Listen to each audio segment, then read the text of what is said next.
तो सत्र में सभी का स्वागत है। आगे के कार्यक्रम को बढ़ाते हैं। तो समाधि और संयम में क्या हुआ उसकी चर्चा मेरे ओर से तो पूरी हो गई है। एक हमारे भाई ने एक प्रश्न किया था कि संयम माने किस चीज़ पर संयम करते हैं। तो सामान्य रूप से संयम जो बहुत प्रचलित है कि मैंने नमक छोड़ दिया, मैंने मीठा छोड़ दिया, इसको संयम बोलते हैं। इसी प्रकार के कुछ छोटे छोटे जो इसको व्रत या अनुष्ठान बोला जाता है उसको संयम बोला जाता है। यहाँ पर उसको संयम नहीं कहा जा रहा है। समाधि होने के बाद संयम नाम की एक प्रक्रिया होती है जो केवल पतंजलि महाराज ने अपने योग दर्शन में लिखा हुआ है। और उसमें लिखा है कि समाधि, धारणा, ध्यान तीनों को एकत्रित करने पर संयम होता है, ऐसा उन्होंने लिखा है। तो वो संयम है।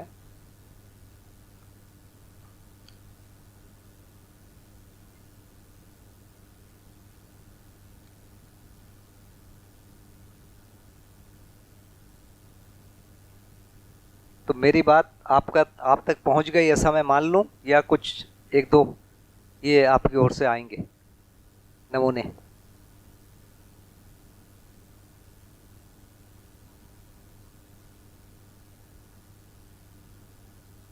मैं क्या मानता हूँ समाधि को या धारणा को या ध्यान को या संयम को, उसके बारे में मैंने कुछ बातें रखी। इस मानने के पीछे तो बाबा जी के साथ चर्चा सबसे प्रमुख चीज़ है। मध्यस्थ दर्शन के जो जीवन और उन चीज़ों का अध्ययन एक चीज़ है, और उस आधार पर एक मैंने अपना एक मंतव्य बनाया, उसको रखा आपके सामने।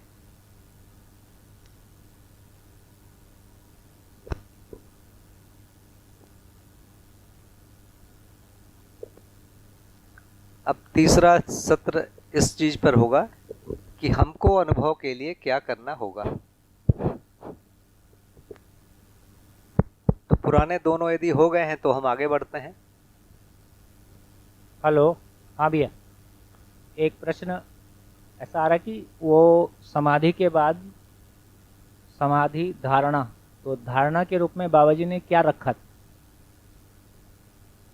जो चित्त में रखा वो क्या रखा? वो प्रश्न को ही रखा। प्रश्न ये था कि ब्रह्म से आकाश, ब्रह्म से जीव जगत कैसे पैदा होता है। और एक प्रश्न नहीं है, ऐसे प्रश्नों का एक झुंड है। एक को जोड़ो तो दूसरा, दूसरे को जोड़ो तो तीसरा। तो ध्यान समाधि जाने के बाद फिर ध्यान पूर्वक उसको रखते हैं। वो जो बुद्धि में जो भी चीज़ें हैं उसको फिर प्रश्न बना के चित्त में रखना। हाँ, ये भी एक महत्वपूर्ण बात है कि समाधि का मतलब है, ये बोल ही रहे हैं कि आशा विचार इच्छा को चुप करना, और उस चुप रहने की स्थिति में फिर उसको ऑपरेट भी करना। हाँ, इसको पहले से भी उन्होंने स्वीकार किया है, क्योंकि कई प्रकार के संयम का वर्णन है पतंजलि योग सूत्र में, और वो समाधि के बाद ही होता है। तो समाधि के बाद ही लिखा हुआ है। तो तीनों को एकत्र करने पर संयम होता है, इसको लिखा है। इसका मतलब है समाधि के बाद ही होता है। और जैसे उसमें लिखा है कि नाभि चक्रे काय व्यूह ज्ञानम, माने कोई नाभि चक्र में संयम कर ले तो उसको काया का शरीर के व्यूह का ज्ञान हो जाता है। इसकी दो व्याख्या बहुत प्रचलित है। कुछ लोगों ने कहा है कि उसमें पूरे शरीर का ज्ञान हो जाता है। कुछ लोगों ने कहा कि एक साथ वो कई शरीर में रह सकता है, एक शरीर दिल्ली में, एक शरीर बम्बई में, एक शरीर यहाँ पर, ऐसा होता है। लोगों ने जो व्याख्या किया है उसकी बात कर रहा हूँ, ऐसा लिखा हुआ है। कुछ लोगों ने जो किया है वो ये लिखा है कि पूरे शरीर का ज्ञान हो जाता है। ऐसे जैसे तारा में संयम करने पर भुवन का ज्ञान हो जाता है, ऐसा लिखा हुआ है। गले में संयम करने से कंठ कुर पर कहा गया, उसमें भूख और प्यास मिट जाता है, ऐसा करके कुछ कुछ चीज़ लिखा हुआ है ना। पतंजलि योग सूत्र खोलेंगे तो बाबा जी ने बोला कि मेरे को तो अब भूख प्यास और इन सब का तो कोई ये नहीं था। कोई भी समाधि के बाद भूख प्यास मिटाने के लिए क्यों परेशान हो गया? मतलब भूख प्यास से वो परेशान थोड़ी है, तो बहुत छोटी चीज़ है वो। तो उन्होंने फिर जो समाधि में दिखा उसको संयम किया, उसका नाम उन्होंने दिया आकाश में संयम किया। वो जो दिखता है उसका नाम आकाश मान के, आकाश देकर उस पर संयम किया। बाद में व्यापक का एक नाम आकाश भी लिखा हुआ है। तो भारतीय परंपरा में आप देखेंगे कि 5 तत्व हैं, जैसे पृथ्वी, जल, अग्नि, वायु, आकाश और ब्रह्म। इन 5 तत्वों से भिन्न है। भारतीय परंपरा में सभी लोग इसको मानते ही हैं, 5 तत्वों को। 5 तत्व पर बहस नहीं है, और ब्रह्म को भी मानते हैं। ये अलग एक प्रकार, जो एक सबसे पुराना जो उपनिषद है, जो 6-7 उपनिषद हैं, उसमें से एक तैत्तिरीय उपनिषद करके एक उपनिषद है, उसमें कैसे सृष्टि बनी उसके बारे में वर्णन है। उसमें लिखा है कि ब्रह्म से आकाश पैदा होता है, आकाश से वायु पैदा होती है, वायु से अग्नि, अग्नि से जल, और जल से पृथ्वी पैदा होती है। ऐसा उसमें लिखा हुआ है। माने उसमें 2 चीज है जो निराकार है, एक आकाश है, एक ब्रह्म है। 2 निराकार वस्तु की बात किया गया है। तो पहली कंडीशन में कह रहे हैं कि 2 निराकार है, उसमें से पहला निराकार जो ब्रह्म है उसमें से दूसरी निराकार पैदा हुई। पहला चीज कह रहे हैं। दूसरा चीज कह रहे हैं कि जो दूसरा निराकार है आकाश, उससे वायु पैदा हुई। मध्यस्थ दर्शन कह रहा है कि निराकार एक ही है, चाहे ब्रह्म बोलो चाहे व्यापक बोलो, दोनों पर्यायवाची, आकाश बोलो, तो 2 नहीं है। पहली बात तो ये कह रहे हैं। दूसरा ये भी कह रहे हैं कि आकाश से वायु नहीं बनी है, या ब्रह्म से प्रकृति नहीं बनी है। एकदम साफ साफ मध्यस्थ दर्शन कह रहा है। कोई माने या ना माने अलग बात है, मध्यस्थ दर्शन क्या कह रहा है हमको स्पष्ट होना चाहिए। तो उन्होंने उसी आकाश पर संयम किया, माने जो ब्रह्म है उसी पर संयम किया, समाधि में जो दिखता है उस पर संयम किया, और उसको फिर जो प्रश्न लिखना है, तो प्रश्न लिखने के बाद वो सारी प्रक्रिया अपने आप होती है। मतलब जैसे ही चित्त में कोई एक चीज डाला तो वो फैलने लगता है खूब तेजी से, विश्लेषण, तुलन सब शुरू हो जाता है। वो हटाने में सब बंद हो जाता है, और जैसे उसमें डालते हैं वो शुरू हो जाता है। तो ये उन्होंने किया बाबा जी ने। संयम का मतलब है समाधि में जाने के बाद चित्त में जो स्लेट खाली हो गया उसमें अपने प्रश्नों को रखना, और उसके बाद उस पर विवेचना करना, विश्लेषण, तुलन, मनन, ये सारी चीजों को एक साथ करना, इसको संयम बोला गया। तो संयम बहुत प्रचलित नहीं है, बहुत ही रेयर चीज है जी। अग्नि में तदाकार होने से रोग का नाश होता है, आरोग्य का लाभ होता है। वायु में तदाकार होने से अस्थिरता का नाश होता है, स्थिरता का लाभ होता है। प्रकाश में तदाकार होने से अज्ञान का नाश होता है और ज्ञान का उदय होता है। ये इसी संदर्भ में बोला जा रहा है? नहीं, ये तो उसमें शुरू में कुछ स्वास्थ्य के संबंधी शुरू में बोला गया है। हाँ। अग्नि माने बहुत ठोस चीज है ना। जल में तदाकार होने से भी कुछ शांति का लाभ होता है, ऐसा लिखा गया है। ऐसे करके कुछ चीजें लिखी गई है।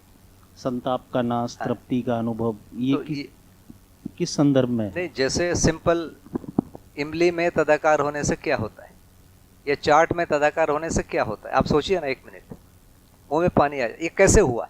नहीं, सिंपल एक प्रक्रिया को सोचे ना, हुआ कैसे ही? मैंने इमली को सोचा और अच्छा तदाकार हुआ और मेरे मुंह में पानी आ गया। इसको दूसरी भाषा में बोलते हैं लालायित हो गया। लाला माने जो लार है उसको बोलते हैं लाला। लालायित हो गया माने मुंह लार से भर गया। इमली को सोचा नहीं, चाट को सोचा नहीं, या मिठाई को सोचा और ये भर गया। ये प्रक्रिया हुई कैसे? तो मन के हिसाब से रस ग्रंथियां एक्टिव होती है। हमारे शरीर में कुछ ग्रंथियां हैं, ग्लैंड्स हैं, जिसको रस ग्रंथि बोलते हैं। तो रस ग्रंथि 2 प्रकार से एक्टिव होती है, एक मन से एक्टिव होती है, एक शारीरिक प्रक्रिया से भी एक्टिव होती है। तो रस ग्रंथियों के एक्टिव होने के दोनों रूट हैं। तो मन से वो उन रस ग्रंथियों को एक्टिव किया जा सकता है, पहले से आयुर्वेद की ये मान्यता है, और बाबा जी भी वही चीज को कह रहे हैं। तो वैसे ही अग्नि में तदाकार होंगे तो कोई रस ग्रंथि एक्टिव हो जाएगी। जल में तदाकार होंगे तो कोई रस ग्रंथि एक्टिव होगी। तो कुछ चीज़ों को ऐसा बोला गया है, और कुछ चीज़ें जैसे प्रकाश है, इस प्रकार की चीज़ों को बोला गया है, वायु बोला गया, तो इसमें मानसिक स्थिरता और ज्ञान इस प्रकार की चीज़ें आएगी, ये बोला। एक बार मैंने पूछा तो बोला कि मैंने खुद अग्नि में तदाकार करके अपने शरीर को स्वस्थ रखा हुआ है। तो ये हमको समझ में तो आता नहीं है, और हम कभी कोशिश भी नहीं किए। हम कभी किए तो इमली तक ही हमारा पहुंच रहा है ना। लोग जरूर कहते हैं कि ठंड लग रही है, उस समय आग का ध्यान करो, आग में तदाकार हो जाओ तो ठंडी दूर हो जाती है। करते हैं लोग, ऐसे बोलते हैं भाई, और ये मतलब मेरे को इस पर विश्वास होता है, क्योंकि इमली वाला तो विश्वास होता ही है, तो ये आग वाला भी हो सकता है, उसमें बहुत ज़्यादा सोचना नहीं। लेकिन प्रकाश से ज्ञान हो जाएगा। एक परंपरा में कि अभ्यास तो है कि प्रकाश का ध्यान करने की कोशिश करते हैं, शून्य का ध्यान करने की कोशिश करते हैं। पता नहीं कौन कहाँ पहुँचता है, लेकिन ऐसा लिखा हुआ है और बाबा जी कह रहे हैं, तो ये हमको विश्वास होता है। भैया जैसे ये बोला है कि आत्म विमुख बुद्धि जो है वो अहंकार है, समाधि में ज्ञान नहीं हुआ, मतलब उत्तर नहीं मिले, तो बुद्धि में अहंकार है, समाधि के बाद भी मान ले जाए कोई उसके बाद आगे ना बढ़े। देखिए, समाधि में बुद्धि का प्रत्यावर्तन नहीं होता है। बुद्धि का प्रत्यावर्तन नहीं होता है तो आत्मा का भी नहीं होता है। बुद्धि के प्रत्यावर्तन होने के लिए चित्त में सही मटेरियल चाहिए, सही चित्रण चाहिए, तब बुद्धि का प्रत्यावर्तन होगा। तो समाधि प्राप्त पुरुष के पास, मतलब व्यक्ति के पास भी अहंकार है ही, मतलब देखिए, अहंकार को आप दूसरे प्रकार से देखिए। एक अहंकार है जिसमें अहंकार भी है, अभिमान भी है, हट भी है, आवेश भी है, जो अहंकार का सबसे रॉ स्वरूप है। बुद्धि का भी प्रत्यावर्तन नहीं हुआ है, चित्त का भी नहीं हुआ है, वृत्ति का भी नहीं हुआ है, मन का भी नहीं हुआ है। ये लिखने की जरूरत है कि मुंह से बोलने से चलेगा, है ना। ये सबसे रॉ, सबसे जो प्रारंभिक स्वरूप है जागृति क्रम में, वो है। तो ये सबसे रिजिड या सबसे खतरनाक चीज है धरती का, विश्व का सबसे खतरनाक चीज वो ये व्यक्ति। एक समय में मन का प्रत्यावर्तन हो जाता है। तो मन का प्रत्यावर्तन बहुत टेम्परेरी होता है। कैसे? जैसे मिठाई खाया, मजा आ गया, ये हुआ क्या? मन जो है वृत्ति में गया, या वृत्ति मन के अनुसार हो गया। इस पूरी प्रक्रिया में थोड़े समय का मन और वृत्ति में एक रूपता हो गई, और इस सुख में थोड़ा सा हमको तृप्ति मिला, बहुत क्षणिक। उसके बाद समाप्त हो गया, वो चला गया। उसके बाद फिर सुख नहीं मिलता है तो फिर सोचते हैं गाना सुन लें। गाना सुनते हैं तो फिर थोड़ी देर के लिए मन और वृत्ति में एक रूपता हो जाती है, थोड़ा देर फिर सुख का भास होता है। ये बार बार चलता रहता है। तो ये बहुत ही क्षणिक होता है। स्थायी कैसे होता है? स्थायी के लिए बाबा जी ने यही 17वें अध्याय में सूत्र दिया है, अपराधहीन व्यवहार के अभाव में आशा का प्रत्यावर्तन, मतलब मन का प्रत्यावर्तन। अपराधहीन व्यवहार माने पर धन, पर नारी, पर पुरुष और पर पीड़ा, इन तीनों को बोला गया अपराध। जब ये कोई नहीं करता है, माने स्वधन, स्वनारी, स्वपुरुष और दयापूर्ण कार्य व्यवहार करने से मन जो है वृत्ति के नियंत्रण में आ जाता है, तो उस समय सुख लगातार मिलने लगता है, सुख की निरंतरता हो जाती है। ऐसी कंडीशन में मन का आवेश समाप्त हो गया, वृत्ति का हट बचा हुआ है, चित्त का अभिमान बचा हुआ है, और बुद्धि का अहंकार बचा हुआ है। इसके दूसरे स्टेप में लिखा है कि सामाजिक आचरण के दबाव से वृत्ति का प्रत्यावर्तन होता है। सामाजिक आचरण मतलब है संबंधों को पहचानना, मूल्यों को निर्वाह करना। इस प्रक्रिया से वृत्ति जो है चित्त के नियंत्रण में आ जाती है, तो सुख के साथ शांति भी मिलने लगती है। तो इस समय हठ जो है समाप्त हुआ, पहला आवेश समाप्त हुआ और हठ समाप्त हुआ, दोनों एक साथ होगा। तीसरे स्तर में आसक्ति के अभाव में इच्छा का प्रत्यावर्तन होता है। आसक्ति माने क्या चीज है? किसी चीज का अधिमूल्यन, किसी चीज का अवमूल्यन, फाइनली आसक्ति इतना ही। तो ये दोनों होने के बाद भी कहीं ना कहीं आसक्ति होती है। तो ऐसी स्थिति में बीच बीच में ये जो स्वधन, स्वनारी, स्वपुरुष, दयापूर्ण कार्य और जो संबंधों का पहचानना, निर्वाह करना, किसी सीमा में भंग भी होता है। पर भंग होता है तो व्यवहारिक स्तर पर भंग नहीं होता है कि वो परधन करने लगे या पर नारी और पर पुरुष करने लगे, ये नहीं होता है। लेकिन मानसिक रूप से ये चीजें थोड़ी बहुत भंग होती आसक्ति के कारण। तो जैसे जैसे आसक्ति समाप्त होती है तो चित्त का प्रत्यावर्तन होता है, तो उस समय अभिमान भी समाप्त हो जाता है। और ये ऐसी स्थिति है जो समाधि वाला जो आदमी है उसका ये तीनों हो गया है। एक प्रकार से समाधि वाले आदमी का हट समाप्त हो गया है, आवेश समाप्त हो गया, अभिमान समाप्त हो गया। इस रूप में इसको हम देखें, उनके अंदर अहंकार बना हुआ है, बोलना ये बड़ा अच्छा नहीं लगता है, क्योंकि हम अहंकार को जनरली गलत से बोलते हैं, जोड़ के बात करते हैं। तो जब तक बुद्धि का प्रत्यावर्तन नहीं होगा तब तक अहंकार बना होता है। अभी देखिए तीसरे अध्याय में, 17वें अध्याय में एक पेज पलटाएंगे, 39, 38, 39 से 40 में जाएंगे तो हमको वो मिलेगा अल्प जागृत, अर्ध जागृत और जागृत, 3 स्थितियां दी हुई है। एकदम ऊपर में दिखाइए, मैं बताता हूं पेज।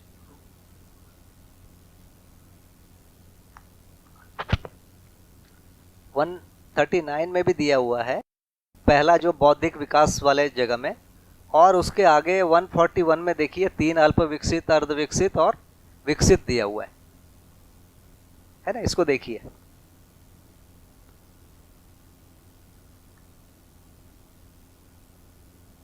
तो जब अपन अल्प जागृत को पढ़ रहे हैं उसमें आशा, विचार, इच्छा तीनों काम कर रही है,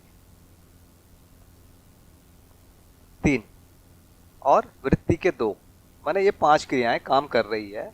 वृत्ति पूरा काम नहीं करती है, इसीलिए उसको 4.5 बोल रहे हैं, ठीक है, जिसको अपन अल्प जागृत कर रहे हैं। यदि अल्प अर्ध जागृत है उसमें देखिए संकल्प काम कर रहा है, आत्मबोध रहित संकल्प। जो अर्ध जागृत लिखा हुआ है उसमें है अर्ध जागृत में आत्मबोध रहित संकल्प, माने बुद्धि का प्रत्यावर्तन नहीं हुआ है लेकिन संकल्प काम कर रहा है, माने ऋतंभरा। जो बुद्धि का परावर्तन है वो काम कर रहा है, बुद्धि का परावर्तन काम कर रहा है मतलब चित्त का प्रत्यावर्तन भी काम कर ही रहा है। तो इसमें 7 क्रिया काम कर रही है, मन की 2, वृत्ति की 2, चित्त की 2 और बुद्धि की 1। माने बुद्धि का परावर्तन को चित्त स्वीकारने लगा है, ये साक्षात्कार है। लेकिन अभी बुद्धि का प्रत्यावर्तन नहीं हुआ है, माने बुद्धि में आत्मबोध नहीं हुआ है, माने बुद्धि को मध्यस्थ नहीं पता है, बुद्धि को व्यापक नहीं पता है, लेकिन सम पता है। ऐसी परिस्थिति में बुद्धि में ये सारी चीजें काम कर रही, तो 7 क्रिया काम कर रही, इसको अर्ध जागृत बोला गया। तो अर्ध जागृत कोई बाबा जी अध्ययन कह रहे हैं, जो अध्ययन है जहां पर बुद्धि काम कर रही है, बुद्धि का परावर्तन काम कर रहा है, अर्थात चित्त का प्रत्यावर्तन या साक्षात्कार काम कर रहा है और बुद्धि से कनेक्टेड है। तो इसमें लिखा है कि मन, वृत्ति, चित्त और बुद्धि तंत्रित होते हैं, माने बुद्धि एक्टिव है, पूरी तरह एक्टिव नहीं, लेकिन उस समय आत्मबोध नहीं है। आत्मबोध नहीं है इसका मतलब है अहंकार बना हुआ है। पर इस कंडीशन में आदमी हत्या करेगा, परधन करेगा, परनारी करेगा, लूट करेगा, ये नहीं होना है, ये बहुत ऊंची स्थिति है। यहाँ कहाँ गलती है? कुछ जगह पर जो अधिमूल्यन अवमूल्यन दोष रहेगा, कुछ जगह ऐसी है जहां पर मध्यस्थ और सम की बात आएगी, वो दोनों को अलग नहीं कर पाएगा, ये स्थिति होगी, यह समाधान नहीं कर पाएंगे।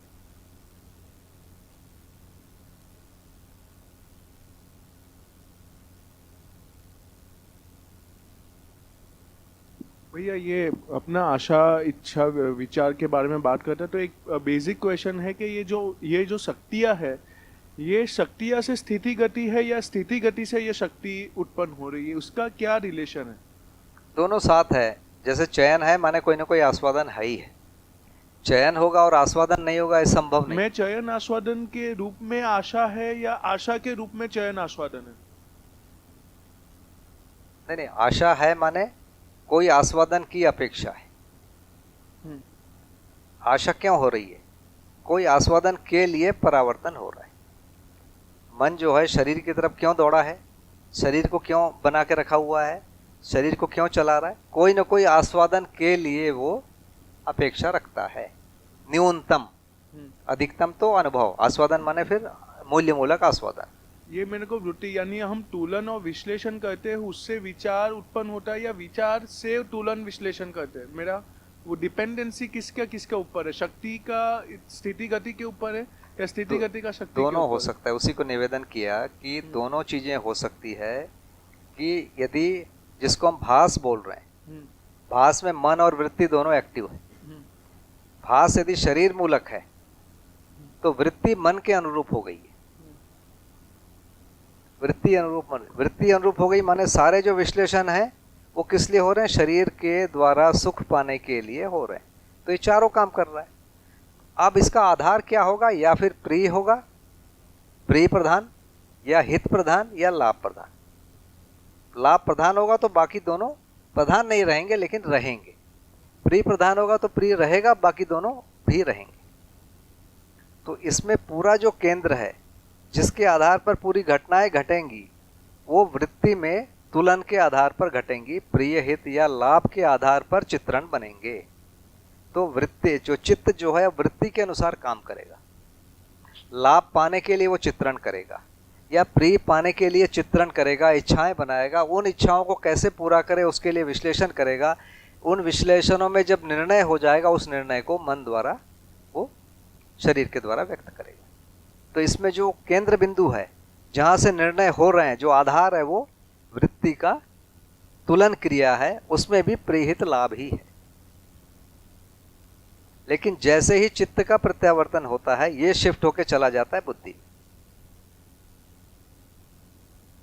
तो संकल्प के अनुसार, जिसको अर्ध जागृत बोला गया है, संकल्प के अनुसार चित्त में चित्रण होना, कुछ साक्षात्कार हुआ, उसमें से संकल्प पैदा हुआ, उस संकल्प के अनुसार चित्त में चित्रण हुआ, उस चित्रण माने इच्छा हुई, उसके समर्थन में विश्लेषण हुआ, माने कैसे मिलेगा, कब मिलेगा, कहाँ मिलेगा, और उसके लिए फिर जब वो निर्णय हो जाएगा उसके लिए फिर चयन होगा।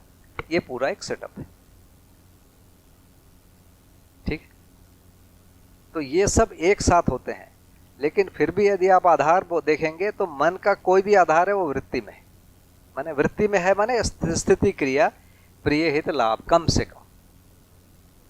इसमें जीवावस्था में मुख्य रूप से प्रिय है, उसमें लाभ उतना उनको नहीं समझ में आता, बहुत ही अल्प मात्रा में ये चलता है। और मानव शरीर को चलाने के लिए उसमें इच्छा का कुछ न कुछ विकास हो जाना चाहिए। जी दीदी।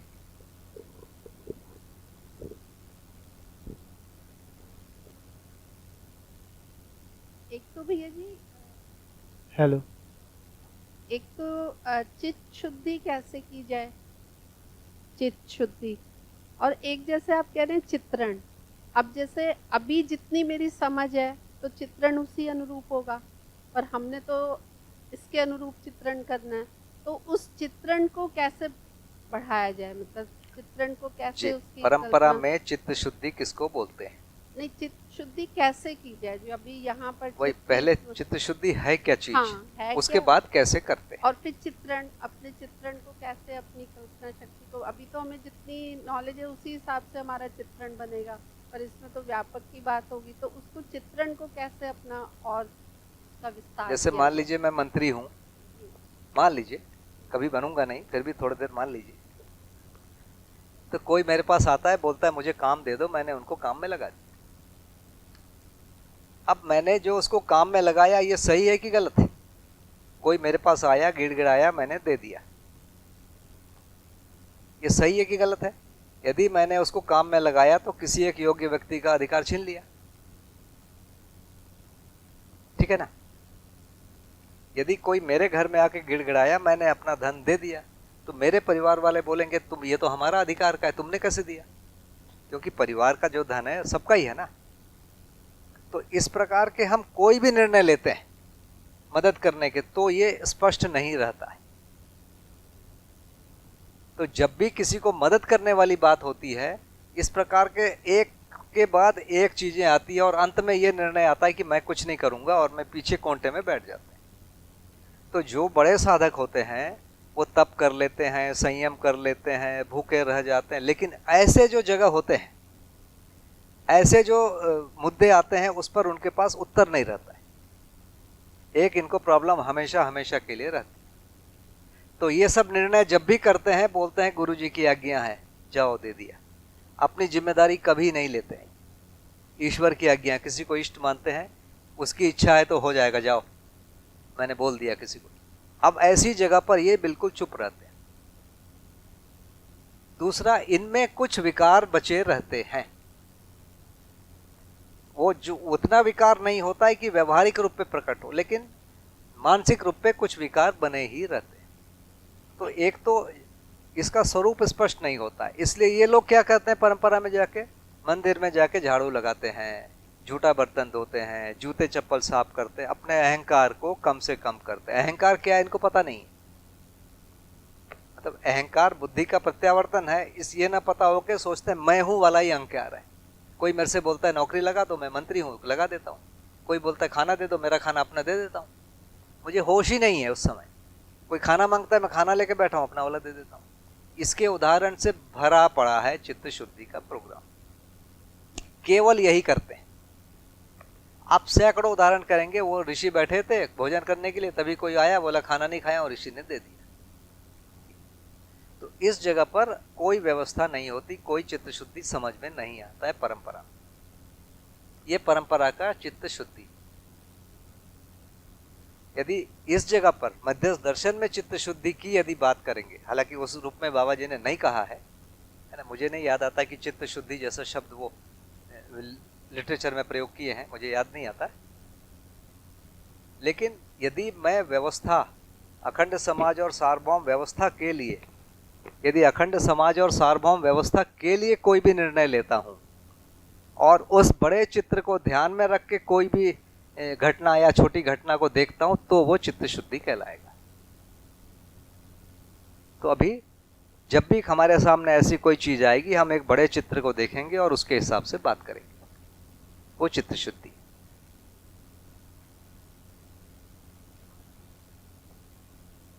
अच्छा, हाँ, वांग्मय तो मेरे को नहीं याद आता है।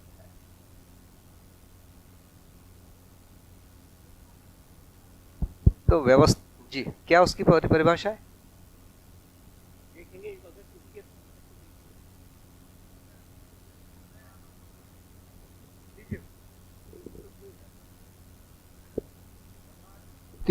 योग्य अधिकार पाना ही चित्त शुद्धि है। ब्रह्मानुभूति योग्य, वही बहुत डिफाइन नहीं है ये, है ना। मतलब उस ढंग से क्रिया के रूप में डिफाइन नहीं है कि सुबह उठेगा कि पानी पिएगा कि खाना खाएगा कि दान करेगा, तब ऐसे ढंग से नहीं। लेकिन व्यवस्था के रूप में, व्यवस्था में जीने के लिए जो घटनाएं हैं, निर्णय हैं, उसका वो समर्थन करेगा, उसका वो पालन करेगा, यही चित्त शुद्धि। तो उसके पहले के 2 स्टेप होना जरूरी है। स्वधन, स्वनारी, स्वपुरुष, दयापूर्ण कायर। दूसरा, संबंधों को पहचानना, मूल्यों का निर्वाह करना।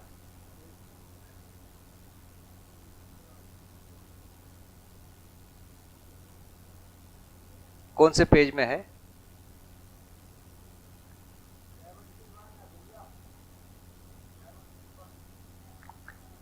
अनुभव दर्शन में एक जगह लिखा हुआ है कि वो जो ये सब व्यसन नहीं करना ही है, ये दूसरे अध्याय में ही है, मुझे जहाँ तक याद आ रहा है ना।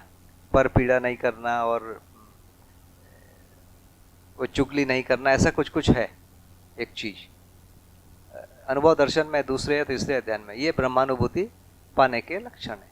तो वो लगभग परंपरागत चीजों से मिलता जुलता है। उसकी बहुत व्याख्या उस ढंग से नहीं है, पर उसकी व्याख्या वही है कि स्वयं व्यवस्था में जीना, ये है चित्त शुद्धि। तो अभी मानवीय व्यवस्था नहीं है, उसके बावजूद मानवीय व्यवस्था के स्वरूप को एक प्रकार से साक्षात्कार करते हुए उस प्रकार के आचरण को करना चित्त शुद्धि है।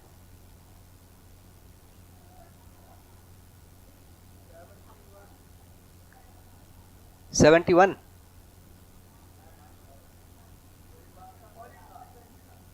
परिभाषा संहिता पेज नंबर 71।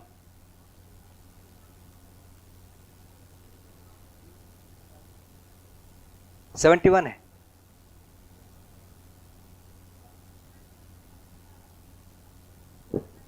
जोर से बोलिए। चित्रण, देखिए इसके मूल में मुझे जो समझ में आया है वो ऐसा है कि अस्तित्व एक व्यवस्था है, उसके आधार पर प्रकृति में एक व्यवस्था है 4 अवस्थाओं की। 4 अवस्थाओं में जो मानव वाली व्यवस्था है उसको मानव को बनाना है, बाकी 3 की बनी हुई है। मानव को जो बनाना है वो जो 10 सोपानी व्यवस्था का एक चित्र होता है। 10 सोपानी व्यवस्था के चित्र के रूप में मैं किसी एक परिवार का अंग हूँ, मैं किसी एक परिवार समूह का अंग हूँ और मैं किसी एक ग्राम का समूह का अंग हूँ। इस रूप में जब हम बात करते हैं तो आज मेरे पास करने योग्य कार्य क्या क्या हैं। यदि इसको मैं पहचान पाता हूँ और उसको कर पाता हूँ तो वही है व्यवस्था में भागीदारी या चित्त शुद्धि का कार्यक्रम। उसको वहाँ लेना पड़ेगा कि मैं एक परिवार का भाग हूँ, ये मेरा जो परिवार है एक परिवार समूह का भाग है, ये परिवार समूह ग्राम का भाग है, ग्राम जो है और बड़े का भाग है। तो इस समय मेरी जो भूमिका है वो क्या है, मुझे क्या करना चाहिए कार्य के रूप में, व्यवहार के रूप में या विचार के रूप में, ये पूरा चीज कहलाएगा चित्त शुद्धि। इसमें स्पष्टता पा जाना और कर लेना। कहीं किसी रिकॉर्डिंग में ऐसा बाबा जी ने बोला है कि पहले जो सुधार होगा वो परपीड़ात्मक व्यवहार कार्य में ही होगा, और उसको जब हम सहजावृत्ति की वो परिभाषा को देखते हैं परिभाषा संहिता में तो अनुकूल इसके ज़्यादा निकट लगता है। फिर स्वधन का होना और फिर आगे स्वनारी स्वपुरुष का होना। इसलिए मुझे थोड़ा सा, क्योंकि वांग्मय में बहुत ज़्यादा इनका यूज कहीं दिखा नहीं। जी अभी आपने जैसा बताया कि कुछ विकार रह जाते हैं मानसिक लेवल पे, वो व्यवहारिक नहीं रहते, तो इसको जांचने का अध्ययन के लेवल पे कि कितने तरीके के होते हैं मैंने पढ़ा है। इसमें मानसिक है, वाचिक है, कायिक है, कृत कारित अनुमोदित, तो इसको थोड़ा सा एक्सप्लेन करेंगे। देखिए पहले मैं किसी को मार रहा हूँ, हाँ, फिर मार नहीं रहा हूँ, दूसरा पीट रहा है, मैं उसको देख के खुश हो रहा हूँ। इसके बाद है कि दूसरा पीट रहा है, मैं उसको देख नहीं रहा हूँ, मुझे अच्छा नहीं लग रहा है, मैं चला जा रहा हूँ। लेकिन मैं सपने में किसी को पीट रहा हूँ, सपने में पीट रहा हूँ मतलब वास्तव में मेरे ही विचार है ना वो। उसके बाद सपने में मैं पीट नहीं रहा हूँ, दूसरा पीट रहा है, मुझे मजा आ रहा है। उसके बाद फिर सपने में दूसरा भी नहीं पीट रहा है। ये क्रम छूटने के, पहले व्यवहारिक रूप में पीट रहे हैं, मजा ले रहे हैं, फिर हम नहीं पीट रहे हैं, दूसरा पीट रहा है, उसका मजा ले रहे हैं। ये यहाँ तक होते होते हम कायिक वाचिक मानसिक जगह पर चले गए, जहाँ हम मानसिक रूप से पिटाई कर रहे हैं किसी की और खुश हो रहे हैं। उसके बाद हम नहीं कर रहे हैं, दूसरा पीट रहा है, हम देख रहे हैं। सपने ऐसे आते हैं, हम पीट रहे हैं, उसके बाद फिर हम पीटने वाला बंद हो गया, दूसरा पीट रहा है, उसमें मज़ा आ रहा है, फिर वो भी बंद हो जाता है। तो एक क्रम है, जिधर हम अपने मन को पक्का करते हैं तो ये क्रम से चीज़ें होती है। एक उदाहरण दिया, वैसे ये परधन का भी है, वैसे ही पर नारी या पर पुरुष का भी है। ये क्रम से चीज़ें कम होती है।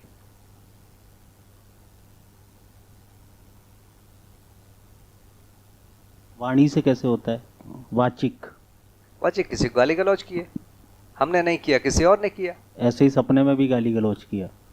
और क्या करते नहीं है क्या? हम तो भैया बहुत किए हैं।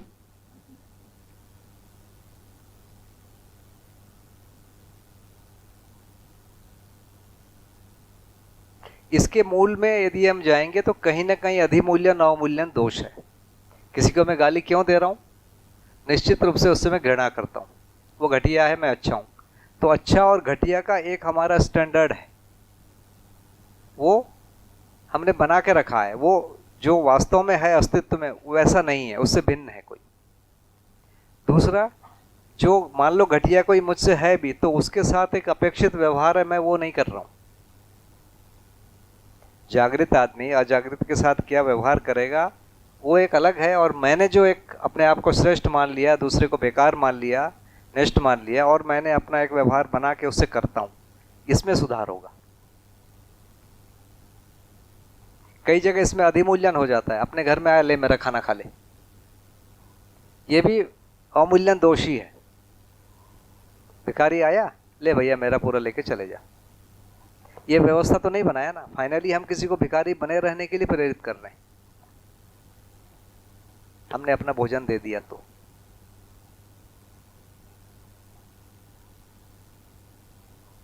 जब मैं पहली बार एकदम फर्स्ट दिन जब मैं बाबा जी के यहाँ गया, ये है मुझे लगता है कि 31 मार्च 1991, हो सकता है ये 30 मार्च भी हो, मेरे को हमेशा इसमें डाउट होता है। तो गया, तो जब गया तो उस समय लगभग अंधेरा होने को ही था, मतलब सूरज डूबने को था उस समय पहुंचा। मैं पहुंचा तो बैठ गया, और तो वो अम्बा दीदी दरवाजे में मिली, तो मैं बताया कि बाबा जी से मिलने के लिए आया हूँ। तो दीदी ने बाबा जी को बोला कि कोई आए हैं मध्यस्थ दर्शन पर चर्चा करने के लिए, आओ बुलाओ। आया, बैठा, तो बाबा जी बोले बाजू में बैठो। अब बाबा जी ऐसा बैठे हैं तो उतना दूर में करीब में जाकर बैठ गया, बाजू में बैठो। हमारी हिम्मत ही ना हो बाजू में बैठने की।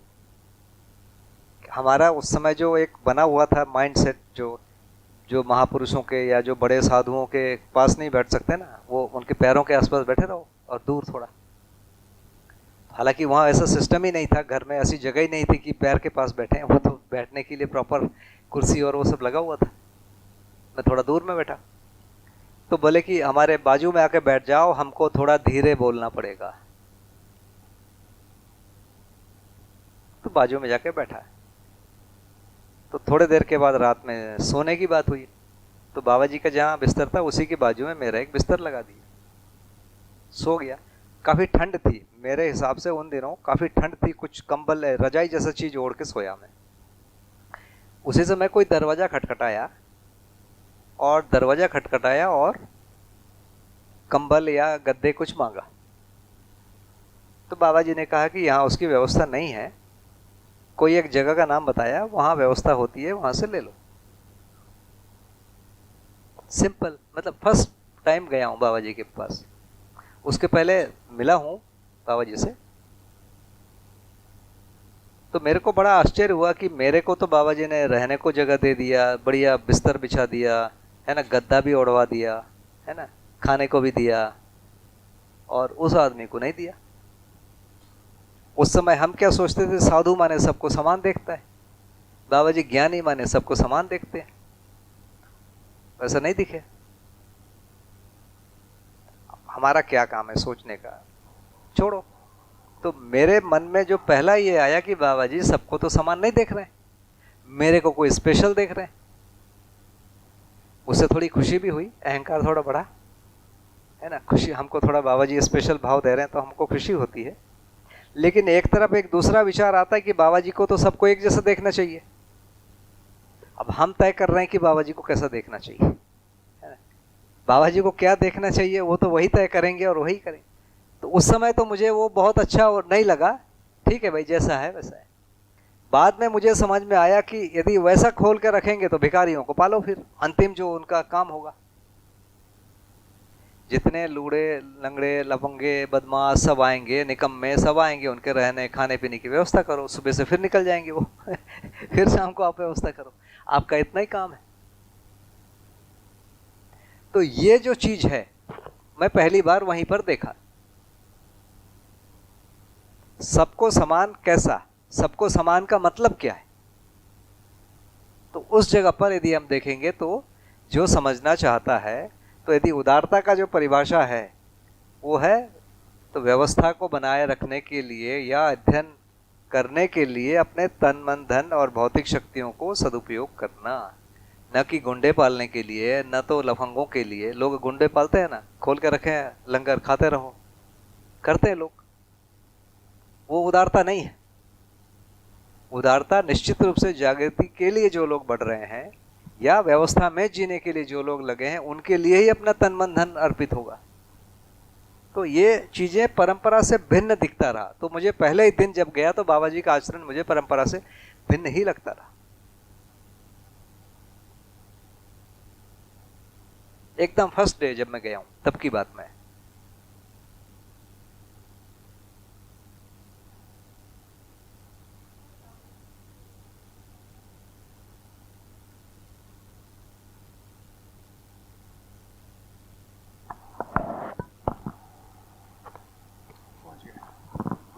ये जो हम चित्त शुद्धि की बात कर रहे हैं, तो उसमें एक हमारे पास जैसे अस्तित्व दर्शन ज्ञान आया, जीवन ज्ञान आया, मानवीयता पूर्णाचरण ज्ञान आया।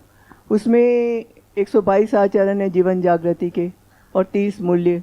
इनको अगर हम कर लेते हैं, जीवन में अपना लेते हैं काफ़ी हद तक, जितना अपनाया जा सकता है, तो चित्त शुद्धि उससे होगी ही होगी। बिल्कुल हो जाएगी।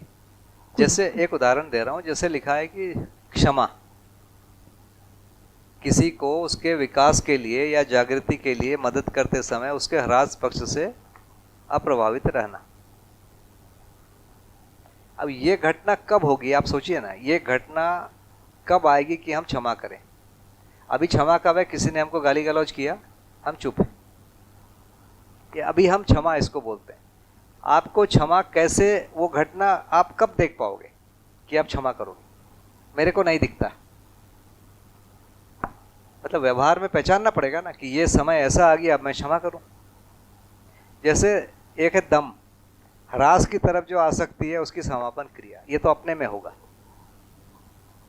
है ना। मेरी ह्रास में जो आ सकती है उसको समापन कैसे करूंगा? मैं व्यवहारिक रूप पे उसको रोक सकता हूं। मतलब मेरे को मान लो बदमाशी करने का मन हो रहा है, मांस खाने का मन हो रहा है, या कुछ मारने पीटने का मन कर रहा है, उसको मैं नहीं कर रहा, रोक दिया। ये कहाँ रोका? व्यवहारिक स्तर पर रोका। वैचारिक स्तर पर तो मेरी हिम्मत ही नहीं है, क्षमता ही नहीं है कि मैं रोक पाऊं। तो हम बोलते तो हैं कि अप्लाई करेंगे, पर होता नहीं अप्लाई। हम पहले स्तर पर व्यवहारिक और जो कार्य स्तर, व्यवहार व्यवसायिक स्तर पर इसको रोक सकते हैं। इसके बाद वाला रुकने के लिए हमको फिर अच्छे वातावरण में रहना, जो सत्संग करना, सानिध्य करना, ये वाली प्रक्रिया करनी पड़ती। क्योंकि यहाँ हम 3 दिन, 7 दिन, 15 दिन भी रहते हैं तो एक भी ऐसी मोमेंट नहीं आता है कि हमको किसी पर गुस्सा आता है। ये वातावरण चाहिए ना।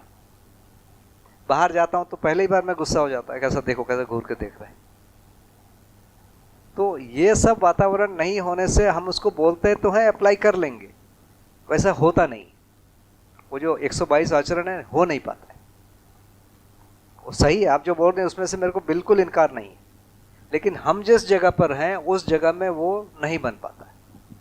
जैसे हमने 2 मूल्यों को ही लिया, एक 3 को, कृतज्ञता, विश्वास और ये प्रेम मूल्य। तो इसके अंदर हमने देखा कि थोड़ी स्थिरता आई, क्योंकि जब मैं किसी से पूरी प्रेमपूर्ण हो जाती हूँ और मेरे को किसी कोई भी बात उसका दुख नहीं होता, यानी भूतकाल की पीड़ा कोई भी नहीं है मान लो, और भविष्य की चिंता नहीं है। हाँ, वर्तमान में अगर कोई भी कुछ होता है तो उसके लिए फिर यही होता है कि हमारे से जो पिछले जन्म में या जो भी अभी पिछले क्षण में अब कोई भी अपराध हुआ है उसे क्षमा कर दो, क्षमा कर दो। तो उससे क्या ये दूर नहीं होगा? जी दीदी, बिल्कुल भाषा में तो बिल्कुल सही लगता है। यदि मैं अपने आचरण में देखता हूँ कि मान लीजिए मेरा बड़ा भाई है, कुछ तो मदद किया ही है मुझे। मैं चलना नहीं जानता था, उनको चलना आता था, है ना। मैं गिरा हूँ तो उठाए, कुछ तो किया ही होगा। मुझे याद भी नहीं है, लेकिन मैं बहुत सोचता हूँ कि मेरे बड़े भाई के प्रति मेरी कृतज्ञता की भावना है, तो मेरे को नहीं, मतलब उस रूप में नहीं आता है कि जिसको मैं कृतज्ञता बोलूँ। मेरे बड़े भाई से मेरा कोई झगड़ा नहीं है ना। वो जो बोलते हैं मैं आंख मूंद के कर देता हूँ, हालांकि कुछ बोलते ही नहीं है, ठीक है। तो वैसा चीज है, उसके बावजूद मैं इसको बोलूँ कृतज्ञ हूँ, तो मुझे लगता है कि उसको मैं नहीं मान पाता हूँ कि मैं कृतज्ञ। दुनिया के सामने भाषण देना अलग कहानी है। वैसे ही जैसे मेरी माँ है, तो भाई निश्चित रूप से मुझे पता ही है कि भाई पैदा हुआ तो उन्हीं के ही कारण, पाला पोसा सब कुछ है। लेकिन ये स्वीकारना, मतलब तर्कों में तो है, लेकिन वो जो भाव के स्तर पर जाकर उस जगह नहीं आ पाता कि माँ कुछ भी बोले उसको आज में स्वीकार लो, नहीं स्वीकार कर पाता। मैं बहुत सारे तर्क देखा हूँ कि भाई बूढ़ी हो गई हैं, उनकी स्मृति खराब हो गई है, उनको समझ में नहीं आता। ऐसा करके अंततः मैं अपनी ही बात मनवा लेता हूँ।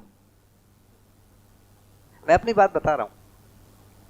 मेरी माँ की वैसे भी कोई अपेक्षा नहीं है, लेकिन फिर भी जो छोटी मोटी बात बोलती है उसको भी मैं टाल देता हूँ। उस समय नहीं करता, बाद में करूँगा, आऊँगा, ये चलता रहता है। तो बोलना बड़ा इजी है, अप्लाई करने की जगह पर मुझे लगता है कि मुझसे तो नहीं बन रहा है ना, कृतज्ञता। जबकि बातचीत में हम मंच पे आकर बोलते हैं कि मैं इनके प्रति कृतज्ञ हूँ, मैं उनके प्रति कृतज्ञ हूँ, उन्हें कि जिन्होंने मेरा एक शिविर लिया उनके प्रति हम बोल देते हैं। तो भाषा बिल्कुल अलग चीज है, वो विचार में आए, भाव में आए, उसके लिए उस स्तर का मूल्यांकन मेरा नहीं है। मतलब मेरा तो कहूँगा नहीं है उन लोगों के प्रति जिन्होंने वास्तव में मुझे मदद की है, मेरे अंदर उतना नहीं आया है जो आना चाहिए। अब नहीं आया है तो मैं क्या करूं? रोने से आ जाएगा क्या?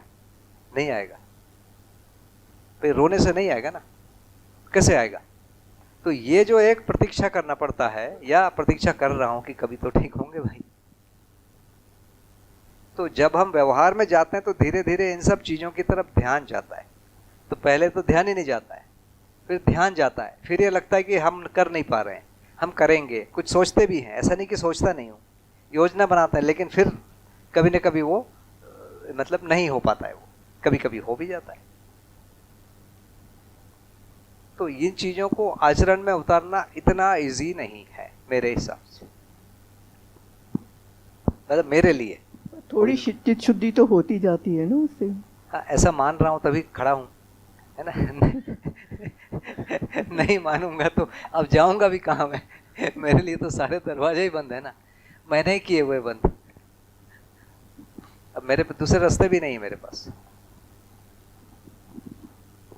है ना। तो मेरी स्थिति तो और ये है, मतलब संगीन है। एक तो हमने सारे रास्ते बंद कर दिए, इस रास्ते में भी बहुत गति नहीं बन पा रही, तो करें क्या?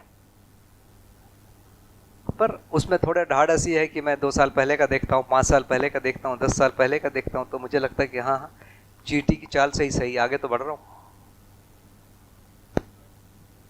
तो इसके लिए दर्शन के तर्क को एक बार पढ़ लिया, एक भाग है ये, इसकी जरूरत है, इसके बिना नहीं आगे बढ़ेंगे। लेकिन इससे जो बड़ा भाग मुझे लगता है, या उसके आगे का भाग है, उसका अभ्यास। अभ्यास ज्यादा बड़ा है, और अभ्यास में व्यवहार अभ्यास और बड़ा है। यानी आगे के अभ्यास में क्या क्या चीजें आ जाएंगी जी? जी फिर से उससे आगे के अभ्यास में क्या क्या चीजें आ जाएंगी? यही संबंधों के निर्वाह में हम क्या हैं। कई बार हम भाषा तो बोल देते हैं और ठीक मीठा, यानी इन सब चीजों के लिए अभ्यास। हाँ, हमारे विचारों में वो मीठापन नहीं रहता है। जी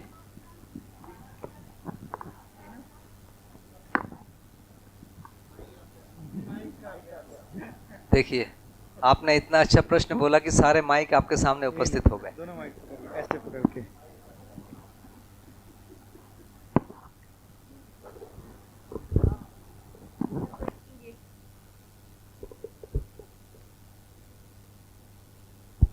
हेलो जी। मेरा प्रश्न ये है कि चाराभ्यास, कर्माभ्यास, शास्त्राभ्यास, ये इनकी सीक्वेंसिंग देखी जाए तो जब हम प्रत्यावर्तन में जाते हैं और परिवर्तन में देखें तो कौन से अभ्यास पर ज़्यादा फोकस करें, कौन सा ज़्यादा इम्पोर्टेंट है कि वहाँ से शुरुआत की जाए? क्योंकि कुछ कुछ तो हम कर ही रहे हैं, लेकिन ज़्यादा फोकस रह के किस पर ध्यान दिया जाए? दीदी मुझे लगता है कि हम रोज तीनों काम कर रहे हैं। मतलब कर्माभ्यास, कुछ न कुछ कर्म या भौतिक जो रासायनिक वस्तुओं के साथ कुछ कर रहे हैं, तो कर्माभ्यास चलता ही रहता है।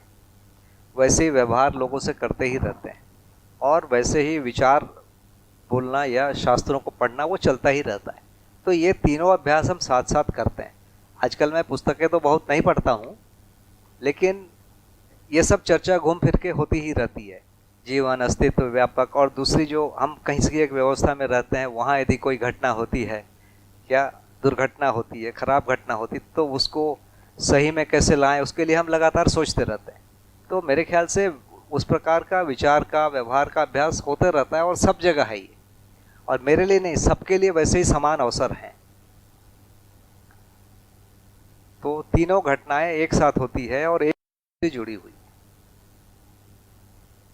जी भैया, अभी आपने जो बोला तो व्यवहार दर्शन के अंदर करुणा की जो परिभाषा की हुई है कि जिसमें पात्रता न हो और जरूरियात हो तो जो मदद की जा सकती है, तो उसको करुणा कहते हैं, तो आपने जो एग्जाम्पल दिया उसमें करुणा क्यों नहीं आई? नहीं, करुणा तो बहुत बड़ी स्थिति है। जैसे प्रेम, और प्रेम जो है दया कृपा करुणा की संयुक्त अभिव्यक्ति प्रेम, मतलब सबसे बड़ा मूल्य प्रेम है। हाँ, तो प्रेम अंतिम मूल्य है। और जागृति क्रम में जाएंगे तो पहला जो मूल्य है कृतज्ञता है। इस ढंग से हम देखेंगे, जागृति की ओर जाएंगे तो। बैठिए, आराम से बैठिए। तो पहला है धीरता। धीरता नहीं होगा तो वीरता तो नहीं आएगा, ये पक्की बात। ये दोनों नहीं आएंगे तो उदारता नहीं आएगा। हम गुंडों को खाना खिला रहे हैं, बदमाशों को भोजन करा रहे हैं, फ्लाइट में घुमा रहे हैं, ये उदारता नहीं है। और ये तीनों नहीं है तो दया भी नहीं आएगा। आप देखिए, देव मानव का लिखा है दया, वीरता, उदारता, दया। मानव व्यवहार दर्शन के 4थे अध्याय में देखिए, मानव का लिखा हुआ है धीरता, वीरता, उदारता। मानव को दया नहीं दिया है, मानव को दया पूर्ण कार्य व्यवहार दिया हुआ है। अभी दया करने योग्य मानव भी नहीं है। देव मानव दया करने योग्य, दिव्य मानव कृपा और करुणा करने योग्य। जो यदि अपन शास्त्रीय जो शब्दावली को लेकर चलेंगे तो ये। तो धीरता क्या है?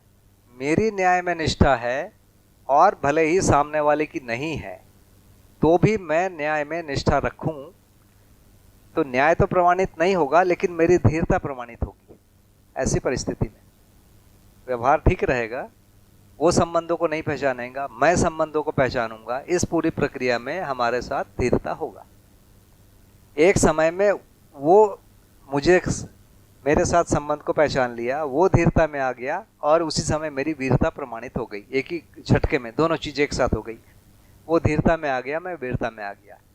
उसके बाद उदारता का आता है। तो यदि मुझे न्याय में निष्ठा नहीं समझ में आता है तो उदारता होगा भी कैसे? नहीं होगा। हम किसी न किसी कोई स्वार्थ के लिए किसी गलत व्यक्ति के ऊपर तन मन धन का सदुपयोग करते रहेंगे, ये घटना होगी।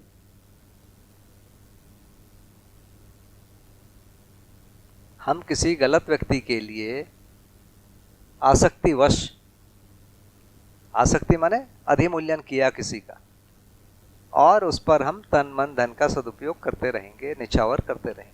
हम उसको सदुपयोग मानेंगे, अर्पित करेंगे, एक्चुअल वो चीज नहीं होगा,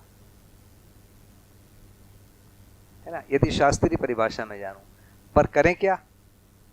देना छोड़ दें? बिल्कुल नहीं।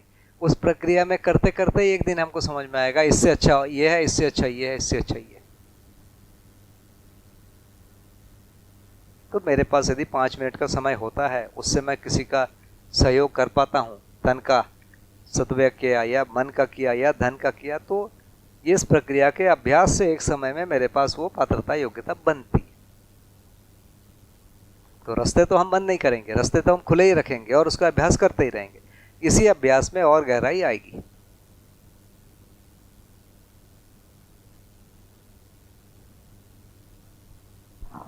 जी भैया, तो अभी तक जितना मेरे समझ में आया कि हम पठन करेंगे, पठन से जो भी समझ में आएगा उसके बाद उसको आगे ले जाते हुए हम उसको अपने संबंधों में और व्यवहार में उसको उतारने का पूरा प्रयास करेंगे।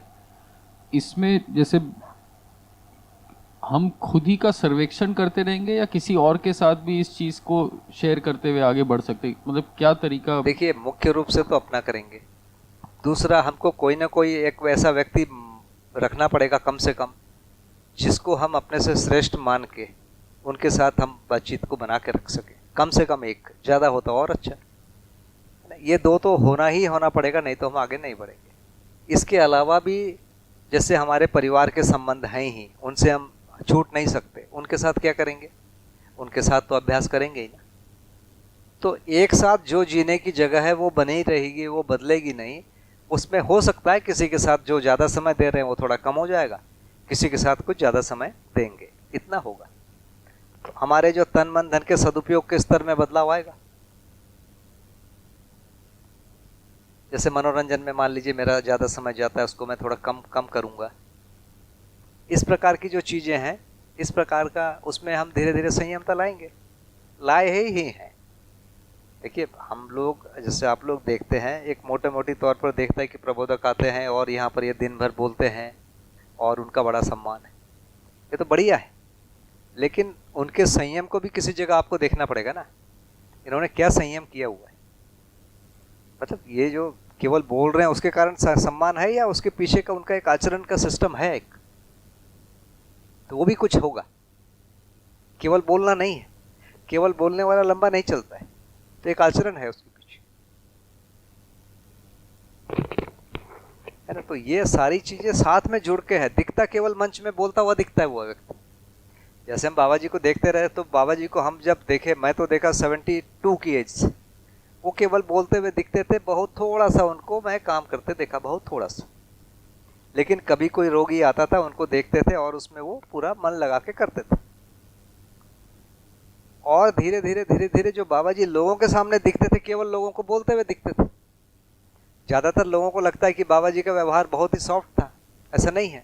मेरे को बाबा जी बहुत डांटे, बहुत ज्यादा डांटे, अम्बा दीदी को और ज्यादा डांटे। क्यों डांटे? इसलिए नहीं कि द्वेष के लिए, इसलिए नहीं कि मेरे को घृणा करते थे, इसलिए कि कोई मेरी आदत है जो छूट नहीं रही है, उसके लिए उनको जोर से बोलना पड़ा।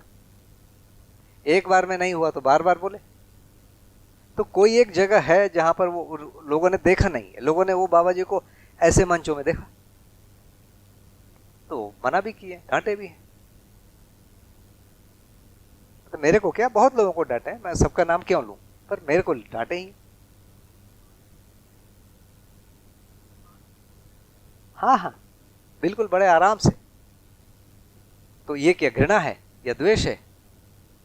हम पूछे ये क्या है, तो बाबा जी बोले करुणा है।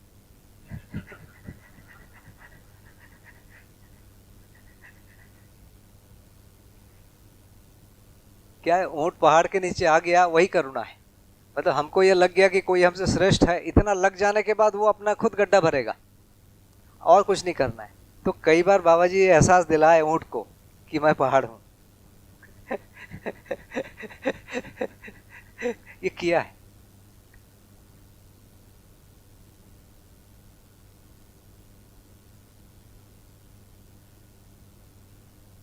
तो व्यवहारिक प्रक्रिया एक चीज है जो अनिवार्य है, पर केवल व्यवहार करो, उसके पीछे यदि दर्शन की समझ न हो, दर्शन क्या कह रहा है वो पता हो, तो हम धीरे धीरे परंपरागत आस्थावादी व्यवहारों में चले जाएंगे। हम आस्थावादी व्यवहारों में न फंसे, जो ये जो दर्शन जो कह रहा है उस व्यवहार में एग्जैक्टली पहुंचे, उसके लिए तो शास्त्राभ्यास की भी जरूरत है। और वो सानिध्य भी चाहिए, ऐसा वातावरण भी चाहिए, नहीं तो प्रॉब्लम होती है। जैसे आज मुझे कोई पूछता है कि मेरे में क्या परिवर्तन आ गया, तो मैं 3 जो उत्तर देता हूं उसका 3 भाग कहता हूं कि भाई एक तो एक बुढ़ापा है ना, बाल सफेद हो गए और कुछ हो गया, एक आयु हो गई है। तो इतनी आयु में अपने आप में शरीर के कुछ आवेश ठंडे हो जाते हैं, अपने आप होता है, तो उसके कारण भी कुछ शांति आई है। एक दूसरा है कि मैं बहुत ही प्रोटेक्टेड वातावरण में रहा हूं। जैसे यहां पर हूं, मुझे कुछ नहीं सोचना है, किसी से बात नहीं करना है, मुझे चाय मिल जा रही है, खाना मिल जा रहा है, और ऐसा एक दिन से नहीं, बहुत लंबे समय में एक प्रोटेक्टेड वातावरण में हूं। तो मुझे जाके उन लोगों को फेस ही नहीं करना पड़ता जो गुस्से में होते हैं। मेरे चारों तरफ हमेशा अच्छा ही आदमी मिलता है। तो इस वातावरण में मेरे अंदर आवेशित होने की संभावना बहुत कम हो जाती है। तो दूसरा एक चीज है। तीसरा एक चीज है कि मैंने लंबे समय से, मतलब मेरे जो होश है, मैं लगभग 13 वर्ष की आयु से अपने आप को लगातार संयमित करने का प्रयास कर रहा हूँ। पहले जो है आस्था विधि से करता रहा, मतलब ऐसा नहीं कि संयमित किया तो हो ही गया, ऐसा कुछ नहीं है, पर प्रयास करता रहा। फिर बाबा जी के पास रहा, मतलब जो मैक्सिमम करने वाला हो सकता था वो भी किया। तो इन तीनों के योगफल में यदि मेरे में अभी कुछ आया है तो इन तीनों का योगदान है। मैं तीनों चीज को मानता हूँ। एक बुढ़ापा है, उसको भी मैं एक श्रेय देता हूँ, है ना। नहीं मतलब बूढ़ा का मतलब देखिए 57 हो गए माने कुछ तो एज हुआ ही है ना, है ना। तो नहीं 25 में मेरी ऐसी प्रवृत्ति नहीं थी ना। देखिए जब मैं पहली बार बाबा जी से मिला तो एक ऐसी सभा में मैं अचानक पहुंच गया। बाबा जी बोल रहे थे और पहली बार मेरे सामने ऐसा हुआ कि 1 घंटे तक कोई मुझे बोला, मैंने सभा को बोला और मुझे एक भी लाइन समझ में नहीं आया। पहली बार ऐसा लगा तो एकदम मैं बौखला गया, एकदम तिलमिला गया। तो बाबा जी, उसी समय लंच ब्रेक हुआ, बाबा जी ऐसे खाना खाना जा रहे थे, तो मैं दरवाजे में ऐसे करके दरवाजा रोक के खड़ा हो गया, है ना। वो मैं ऐसा कहता हूँ कि जैसे हिंदी फिल्मों का विलेन हीरोइन का रास्ता रोकता है। तो वो एग्रेशन उस एज का ही है ना, इस एज में नहीं होता है वो। तो कुछ एज का एक प्रभाव होता है। दूसरा, लगातार आप बहुत अच्छे वातावरण में रहोगे, प्रोटेक्टेड वातावरण में रहोगे, तो उसमें भी आवेश कुछ कम हो जाता है।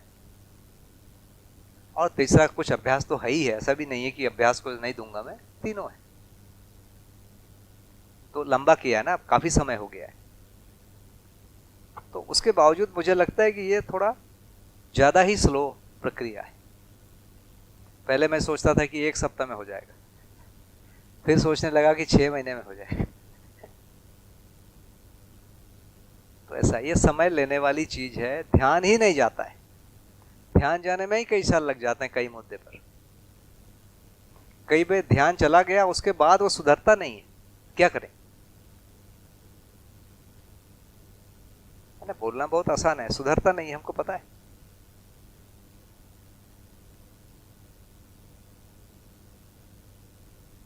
एक बढ़िया मेरे को उदाहरण याद आता है। एक संवाद है, कृष्ण और दुर्योधन का संवाद है।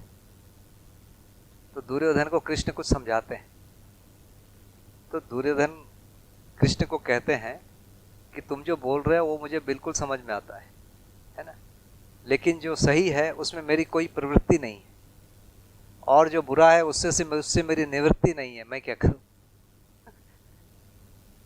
दुर्योधन बोलता है। तो गलत चीज के प्रति मेरा जो लगाव है वो बना ही हुआ है, छूट नहीं रहा है।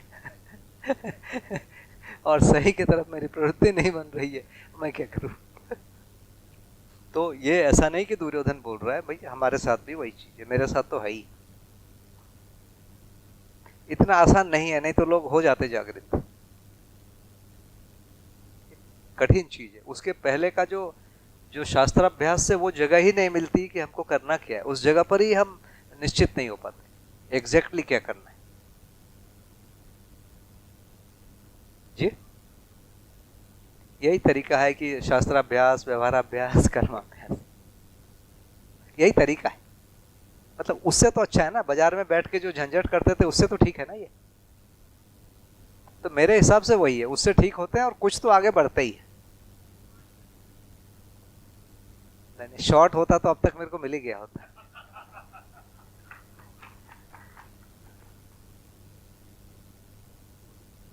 देखिए, मुझे एक दिन समझ में आ गया था कि ये सब साधना वादना तो मेरे बस की बात नहीं। बहुत पहले समझ गया था। फिर मुझे ये लगा कि किसी महापुरुष के आजू बाजू बैठ जाए तो शायद कुछ मिल जाए, उसी लालच में तो पड़ा रहा। ठीक है। तो वो भी पूरा काम तो नहीं करता है। जी नहीं, इसको तो वैसा लोभ नहीं बोलेंगे।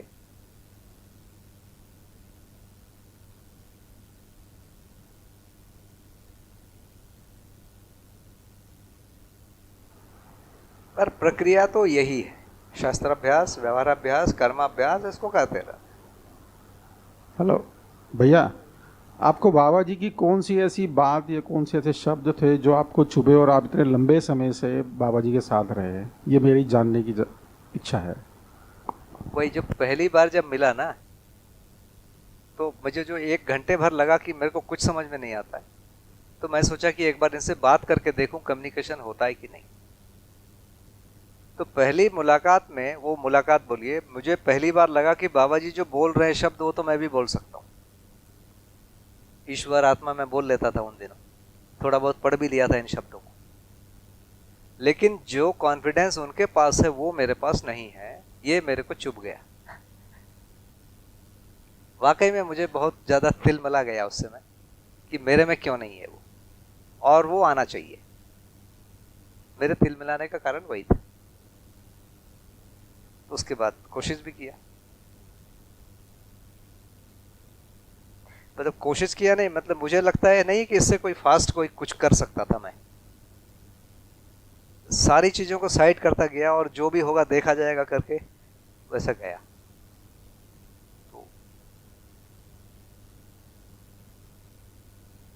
बाबा जी ने जो दर्शन लिखा, ये जो है ये समाधि के बाद में एक ही दिन बैठ के लिखा या फिर रोज लिखते थे वो?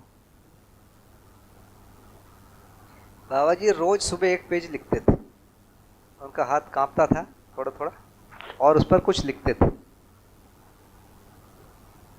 और जब एक बार बात हुई, उनके एक शिष्य थे, उनका नाम नंद कुमार श्रीवास्तव जी है, उनका मानव व्यवहार दर्शन में एक ये भी हो सकता है हो पुराने वाले में था उनका, तो उन्होंने एक बार बाबा जी से प्रार्थना किया कि आप जो बोल रहे हैं उससे एक नई व्यवस्था बन सकती है, तो इसको आप लिखिए।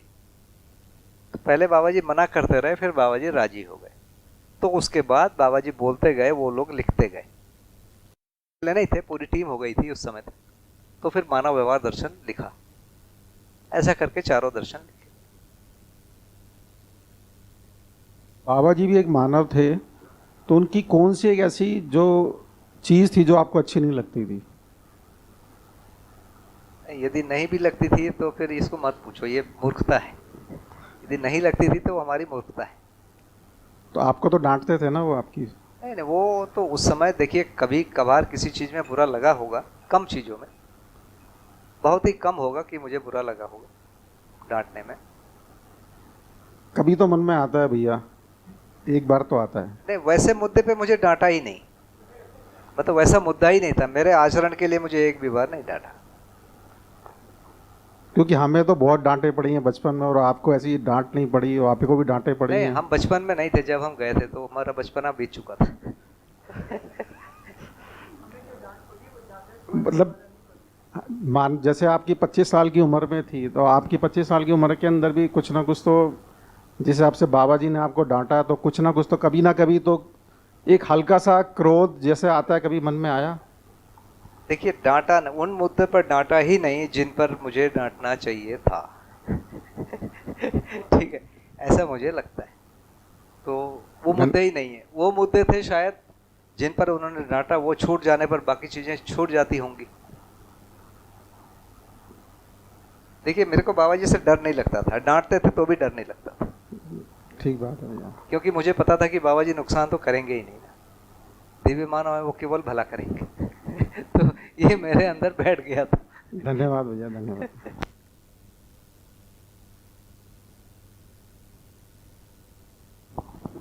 तो जिस प्रश्न को लेकर हम चले थे कि हमें अनुभव कैसे होगा, उसका उत्तर तो मिल गया। अब इस पथ पर जब हम चलेंगे, तब आपके अनुभव से कुछ जानना ये चाहेंगे कि कौन सी चीज़ें नहीं करनी चाहिए, या कौन से भय स्थान है, कहाँ खतरा है? पर धन, पर नारी, पर पुरुष, पर पीड़ा।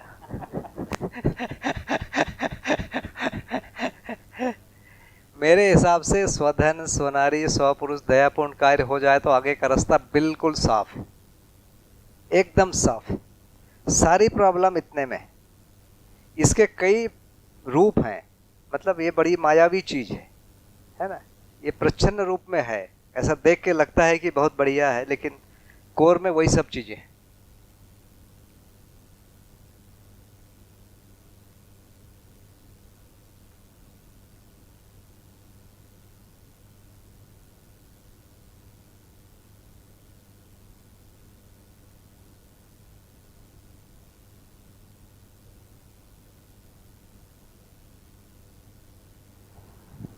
भैया नमस्ते।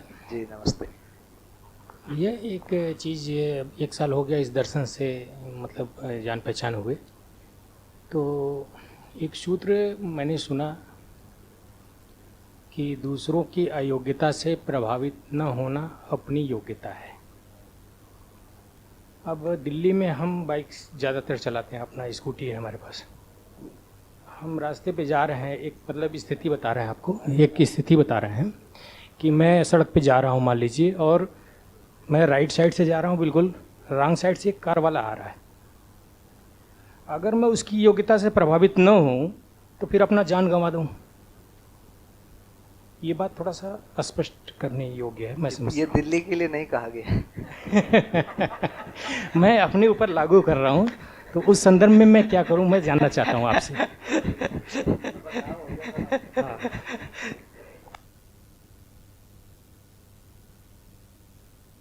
भैया देखिए, ऐसी चीजें सड़क पर तो हो सकती है, घर में अभी भी, परिवार में ऐसी चीजें बहुत कम है। अभी भी सबसे सुरक्षित जगह परिवार है, तो प्रैक्टिस करने की सबसे अच्छी जगह परिवार ही, मेरे हिसाब से तो ये। और जैसा हम बोल रहे हैं वैसा उतना भी नहीं है, मतलब समाज उतना बुरा नहीं है, उससे अच्छा है जैसा हमने बैठा के रखा हुआ है। ये दोनों चीजें तो मैं मानता हूं कि सही है, कि समाज उतना बुरा नहीं है जितना हम मान के बैठे हुए हैं। हम खूब सुनते हैं कि लोग गुंडे रहते हैं, वो हफ्ता लेते हैं या धमकाते हैं। आज तक मेरे को किसी ने नहीं धमकाया भैया, या मेरे करीबी मित्रों को भी किसी ने नहीं धमकाया। तो ये वही सिनेमा में जाओ तो वहीं दिखता है, बाकी आम जिंदगी में ये नहीं के बराबर ही है। कहाँ है?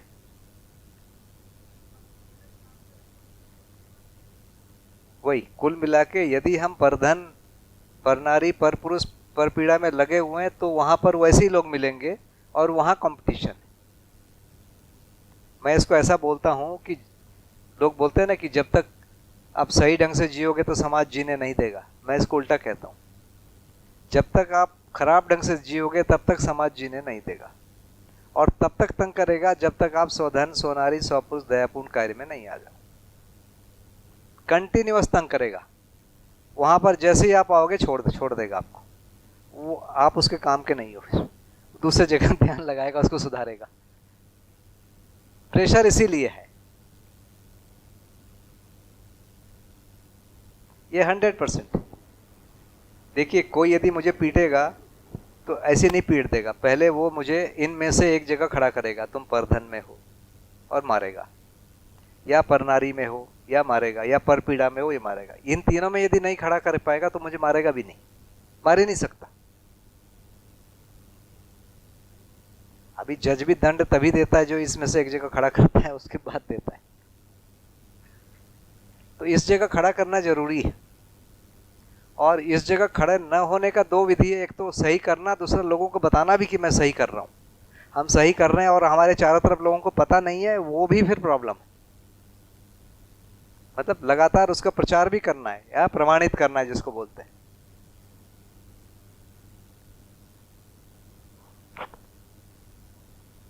भैया, इसमें स्वधन, स्वनारी और दयापूर्ण कार्य व्यवहार, इसमें थोड़ा इसको एक्सप्लोर करेंगे। ये कायिक, वाचिक, मानसिक कहाँ गलतियाँ होती हैं और किस किस सही का स्वरूप उसके अंदर किस तरह से बिठाएं। नहीं, स्वधन क्या है इस पर सोचा जाए तो स्वधन क्या है, हमको परिश्रम से कुछ मिला, उत्पादन किए या कहीं किसी के साथ मिलकर काम किए, कोई एक प्रतिफल तय हुआ, किसी ने हमको दे दिया, वो स्वधन हुआ। तो वैसे पारितोष किसी ने हमको गिफ्ट दे दिया, हमारा हो गया। तो वैसे ही कुछ चीजें हैं, स्वधन ये है। स्वनारी, स्वपुरुष बहुत ही सिंपल है समझ पहचानने के लिए। तो यदि जो एक प्रॉपर तरीके से जो स्वनारी विवाह जिसको बोलते हैं उससे मिलता है, उसका नाम है स्वनारी, स्वपुरुष।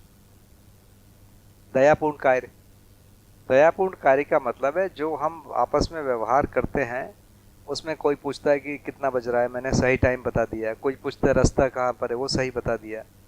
ये छोटी छोटी चीजें हैं, ज्यादातर इसी में तो झंझटी है भैया। 100 में 90, 95, 99% जो बातचीत है इतना ही है, बहुत बड़ा।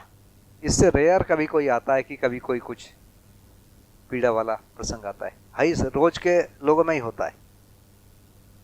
जैसे भैया पर पीड़ात्मक में मान लो ये संस्थान बन गया है ना, यहाँ पे भी आसपास के लोग इससे पीड़ित हो ही सकते हैं, या घर आपके परिवार में आप कुछ ले आए या कुछ मकान या गाड़ी, उससे पड़ोसी प्रभावित हो गए। भाई ना, उसको बताना पड़ता है कि हम यहाँ जो कर रहे हैं, हम कोई अच्छा काम कर रहे हैं, यहाँ अच्छे लोग आ रहे हैं, ये लोगों को पता चलता है तो फिर वो धीरे धीरे उनका कम होता है। नहीं पता लगता है तो फिर लोगों को लगता है कि देखो ये लोग मौज कर रहे हैं, है ना, भोग कर रहे हैं। कई भी लोग भोग सुनेंगे तो लोग यहाँ पर आएंगे बंटने। यदि पता चल देगा कि यहाँ पर शराब पिलाई जा रही है तो और लोग आएंगे। तो हम यहाँ क्या कर रहे हैं पता हो, कोई एक बार घुसेगा, यदि 6 घंटा बैठना पड़े ऐसे तो वो पहले ही चले जाएगा, बोलेगा नहीं चाहिए यार यहाँ का कुछ। उस प्रकार का आदमी यहाँ रह ही नहीं सकता ना आधा घंटे, नहीं रह सकता भैया।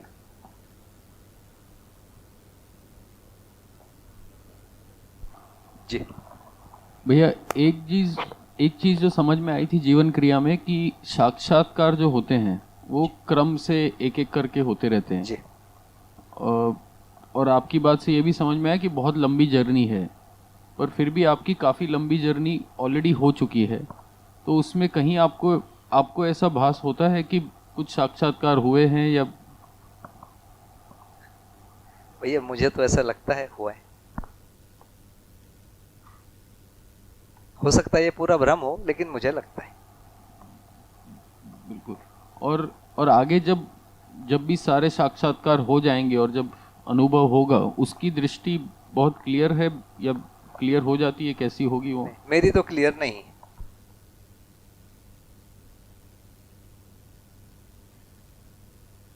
मतलब मुझे उम्मीद है कि हो जाएगा, आज कल हो जाएगा, कल कुछ हो जाएगा, बहुत उम्मीद है, थोड़ी ज्यादा ही उम्मीद होगी, अधिमूल्यन भी है इसमें, तभी हम खड़े ही हैं इधर।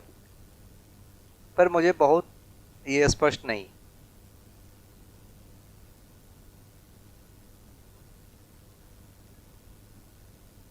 जी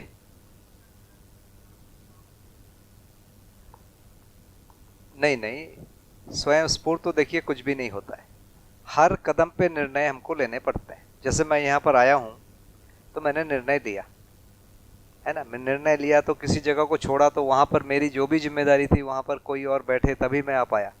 तो कहने को स्वयं स्फूर्त है, पर घटना इतनी आसान होती है कि उसमें हमको परेशान नहीं होना पड़ता है। जैसे मैंने वहाँ संस्थान में बोला मैं वहाँ जाऊँगा, तो सब लोगों ने कहा कि ज़रूर जाओ, किसी ने नहीं बोला कि नहीं जाएंगे। उस समय का क्या जिम्मेदारी है, लोगों ने सब पहले से प्लान बनाया, बोले ये काम है हम कर लेंगे, आप बिल्कुल मत सोचो।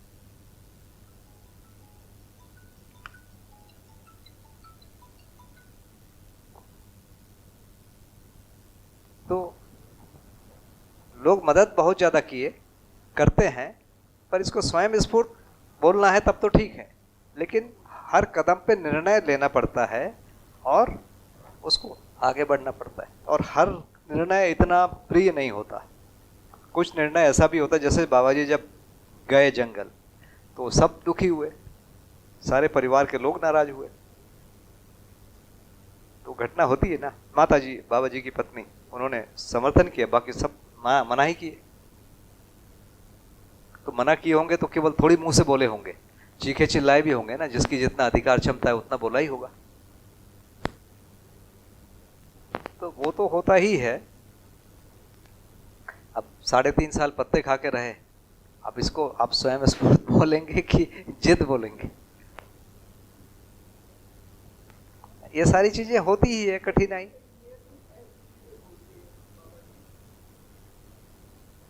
देखिए जब अपन आगे पहुंच जाते हैं कहीं, तो उस समय तो देखते हैं ना कि सारी घटनाएं मेरे लिए पूरक है वहां पहुंचने के बाद, लेकिन जब चलते रहते हैं उतना तो नहीं लगता है।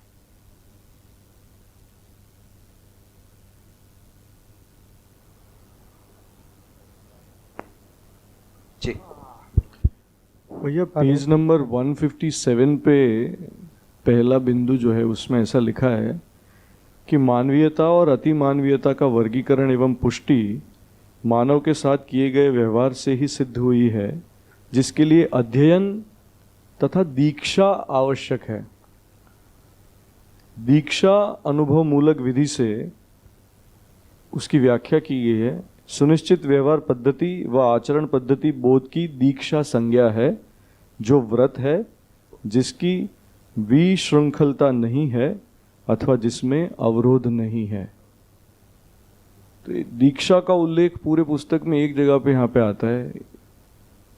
दीक्षा का मतलब है एक प्रकार के आचरण को स्वीकार करके उसको निरंतर माने रहना, निरंतर उस आचरण को करते रहना। तो मध्यस्थ दर्शन में जो बोला है कि न्यायपूर्ण व्यवहार में प्रवृत्त होना, धर्मपूर्ण विचार में प्रसक्त होना, ये दीक्षा है, इसमें बने रहना।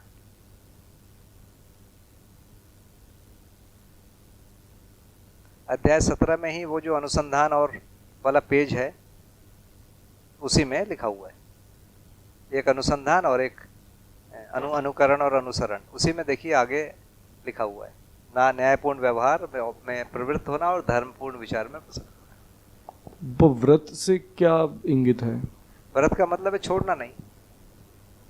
तो वो दिया जा रहा है या लिया जा रहा है? वो लिया जा रहा है, देने से कौन लेगा? हमको लेना पड़ता है ना। अभी एक माइक लगा के किसी को कुछ बोल दिया, हजारों लोगों को, या कान में कुछ मंत्र बोल दिया, इसको दीक्षा बोलते हैं?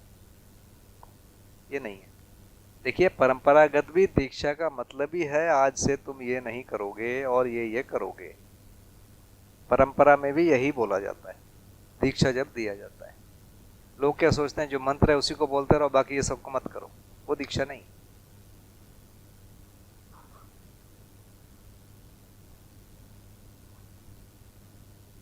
कहीं भी कुछ तो रहता ही है आचरण।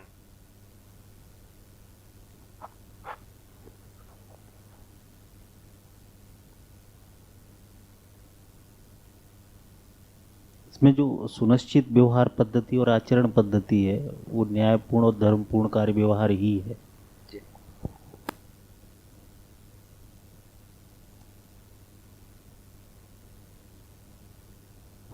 भैया, जैसे जो हमें पेंशन मिलती है रिटायरमेंट के बाद, वो कहाँ तक स्वधन लगता है? क्योंकि कभी कभी जब मैं स्कूल से आती थी पढ़ाकर, तो मुझे तब भी कभी लगता था कि जिस पर्पस से मैं जा रही हूँ वो मैं पूरा करके आ ही नहीं रही हूँ, और जो मुझे सैलरी मिल रही है वो काफ़ी अधिक है, और मतलब मैं अपने आप में एक गिल्ट सा रहता था, एक सेटिस्फेक्शन जो होनी चाहिए ना, कि जिस पर्पस से रोज़ सुबह प्लान करके जाते थे, जब वापस आ रहे होते थे तो जो काम करने जाते थे वो किसी और चीज़ों में उलझ कर वापस आ जाते थे। तो अब रिटायरमेंट की स्टेज पर हैं, तो अब ये जो हमें पेंशन मिल रही है वो कहाँ तक ये स्वधन सार्थक है? इसको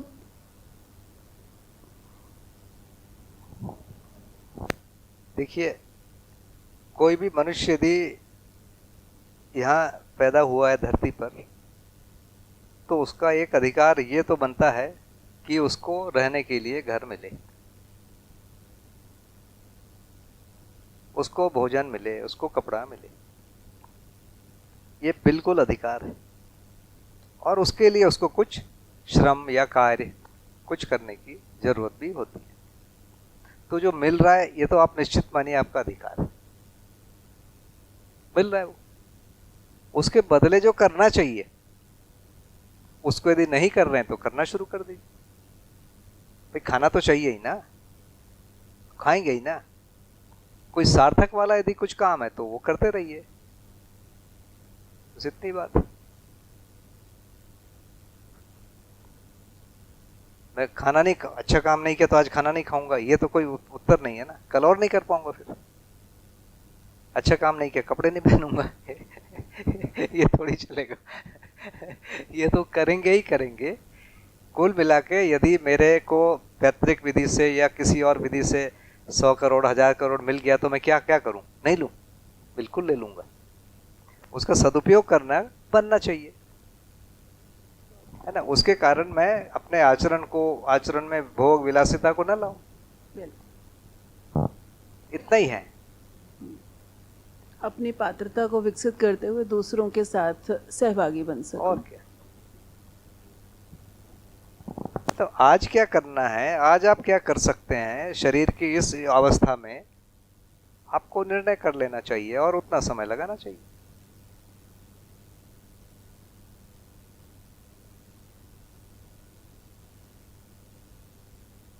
हेलो भैया जी।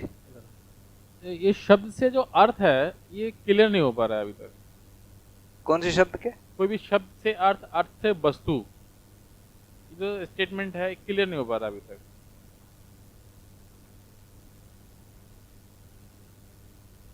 जैसे शब्द का जो, जैसे पानी एक शब्द ले लिया, उसका अर्थ क्या चीज है? अर्थ आज अभी तक पर्यायवाची तरीके से देखा है हमने। अर्थ मतलब पानी पीने की एक सामान है, उसकी उपयोगिता की तरह पता है बस। और अंत में ग्लास में रखा हुआ जो चीज है वो है वस्तु, उसका उपयोग पता हो, ये उसका अर्थ पता हुआ। पानी कब पीते हैं, कब नहीं पीते हैं, ये सब पता हो गया, माने पानी पता हो गया। इस ढंग से सारी चीजें हैं, तो ये तो बहुत ठोस चीज है। वैसे व्यवहार में सम्मान है, विश्वास है, स्नेह, ये सब भी चीजें वस्तु है। इनको भी समझना है कि ये क्या चीज है। जैसे आप मेरे सामने बैठे, बोला वाह वाह वाह, आप तो बहुत बड़े विद्वान हैं, है ना, और आपके आने से यहाँ पूरी रौनक आ गई है। देखिए सब, मैं देख रहा हूँ कि सब लोग बिल्कुल चौकन्ने हो गए। आपने एक वाक्य बोला, देखिए सारा जो सभा है उस पर चिंतन कर दी। अब इसका नाम है चापलूसी। मैं कुछ जानता ही नहीं आपको, मैं आपको जो बोले जा रहा हूँ वो झूठ है ना। तो सम्मान का मतलब है कि भाई मैं चापलूसी ना करूं, जो सही है उतना बोलूं, ये सम्मान है। इससे ज्यादा बोल दिए उसका नाम चापलूसी है, उससे कम बोल दिए वो भी ठीक नहीं, वही अपमान है। अपमान कोई अलग से कुछ थोड़ी है, जो जैसा है उससे कम बताना, कितना कम बताओगे वो उतना ज्यादा अपमान है। तो सम्मान और ये इतना ही है। तो हम किसी के व्यवहार का जो भी श्रेष्ठ भाग है उसको पहचान सकें, उसको बता सकें, वही सम्मान है। दर्शन में इसको ऐसे लिखा गया है, या बाबा जी ने सुना है एक आध बार वीडियोस वगैरह में, तब वो कुछ अलग तरीके से मतलब कोई लग रहा है, मतलब कुछ खास बात को बताने की कोशिश की जा रही है। मतलब ना नॉर्मली तो हम सबके अर्थ और यूज तो मालूम पड़ ही जाते हैं, हमको सामान है सब जो भी। बाकी के लिए तो पूरा दर्शन लिखा हुआ है ना। देखिए पानी को बताने के लिए बाबा जी ने बहुत कोशिश नहीं किया है। हाँ वही, लेकिन एग्जाम्पल तो यही है, क्योंकि सबको पता है वो, इसीलिए वहां से शुरू किए। बाबा जी ने जो बताने की कोशिश किया, जीवन अलग है, शरीर अलग है। जीवन क्या है? तो एक गठनपूर्ण परमाणु है, वो अमर क्यों है उसके बारे में बताया। उसकी शक्ति बल क्या है, उसके बाद फिर उसका आचरण क्या है, उसको क्रम से बताया है। शरीर को एक सीमा से ज्यादा आप यदि करोगे, दोगे, तो शरीर तब भी बीमार पड़ जाएगा। एक सीमा से कम दोगे तब भी बीमार पड़ जाएगा। तो ये पहचानने का एक बिंदु है कि शरीर को कितना सेवा देना, कितना खिलाना, कितना से श्रम कराना। श्रम नहीं कराओगे तो भी ये बीमार हो जाएगा, ज्यादा करा दोगे तो भी बीमार हो जाएगा। तो हर जगह एक मूल्यांकन है, इतना इसको कराना ही।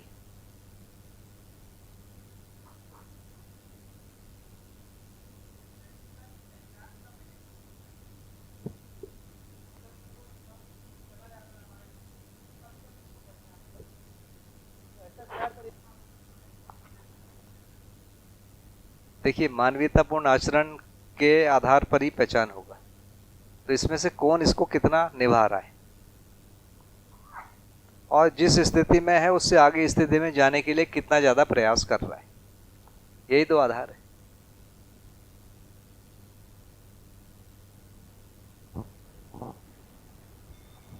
मैंने 4 विषय में ज्यादा प्रवृत्ति हो, उससे ज्यादा 3 ऐषणाओं में हो, वो और श्रेष्ठ है। इस क्रम से चीजों को पहचान सकते हैं। जी एक बार इधर से हो जाए। जी भैया, हम घटनाओं को घटनाओं के स्तर पे देख नहीं पाते और उससे व्यथित या विचलित हो जाते हैं। हमको वो प्रभावित करती है। बाबा जी के जीवन का कोई प्रसंग या उदाहरण जिसमें आपने ऐसा देखा हो कि वो घटना को घटना के स्तर पे ही देख पाए हो और उससे उनके आचरण की निश्चितता बनी रही हो, ऐसा कोई उदाहरण जिससे हमें प्रेरणा मिले? थोड़ी लंबी कहानी होगी, घंटी बज गई है ना। कल इसको कर सकते हैं जी।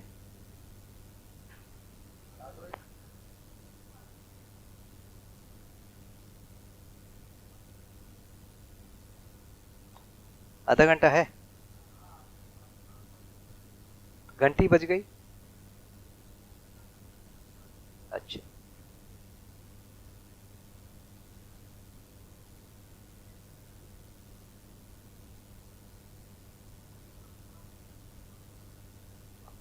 हाँ हो सकता है ना।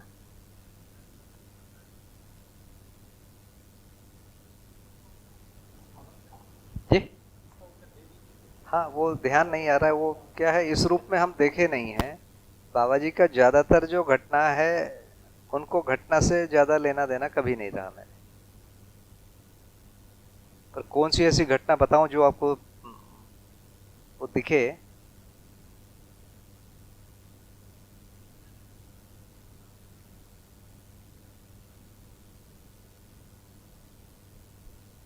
तो घटना विधि से उनका कुछ भी नहीं देखा मैंने।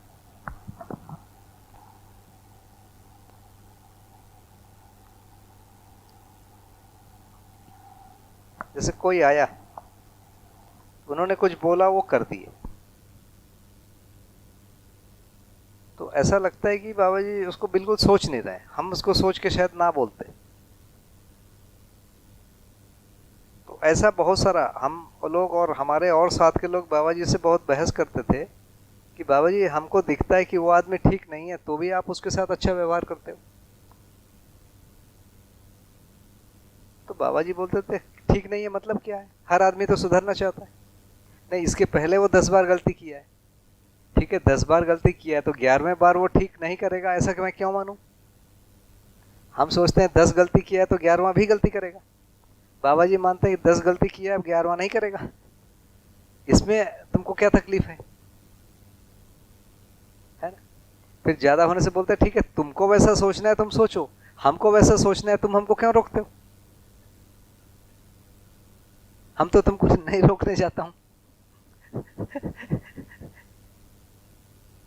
तो उनका अपना एक जैसे उनके सामने कोई आदमी आया नया, उनको बाबा जी बोलते थे कि मैं प्रामाणिक हूं, मैंने अस्तित्व को समझा, जीवन को समझा, ये सारी चीज बोलते थे, और मैं समझदार हूं।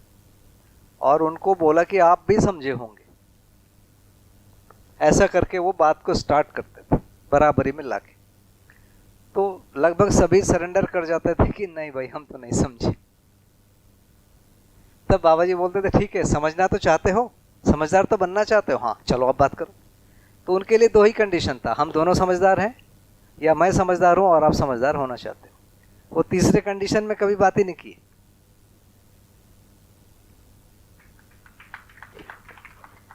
मतलब तीसरा कंडीशन आने ही नहीं दिए, वो घुमा फिरा के वहीं ले आते थे उसको।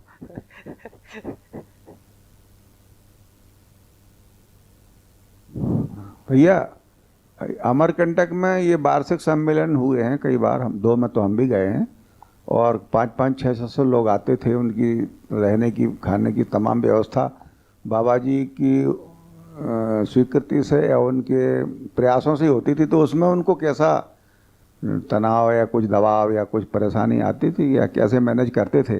500 लोग। हाँ, अमरकंटक सम्मेलन में आते थे ना काफी लोग। सम्मेलन में? हाँ, वार्षिक सम्मेलन में। घर में जो आते थे वो तो एक अलग चीज नहीं, वार्षिक सम्मेलन के कह रहा हूँ। वार्षिक सम्मेलन जो होता था ना, एनुअल। वार्षिक सम्मेलन में बाबा जी का उतना ये नहीं था। जो सम्मेलन होता है तो सम्मेलन सब मिलके करते हैं, सब लोग उसमें कुछ, जो आते हैं वो लोग कुछ अपनी ओर से देते हैं, कोई नहीं देता है तो कोई 10 गुना 20 गुना भी देता है, और उस ढंग से हो जाता है। बाबा जी भी उसमें से थोड़ा बहुत कुछ देते थे। तो सम्मेलन का तो भार बाबा जी पर या उनके परिवार पर नहीं रहा।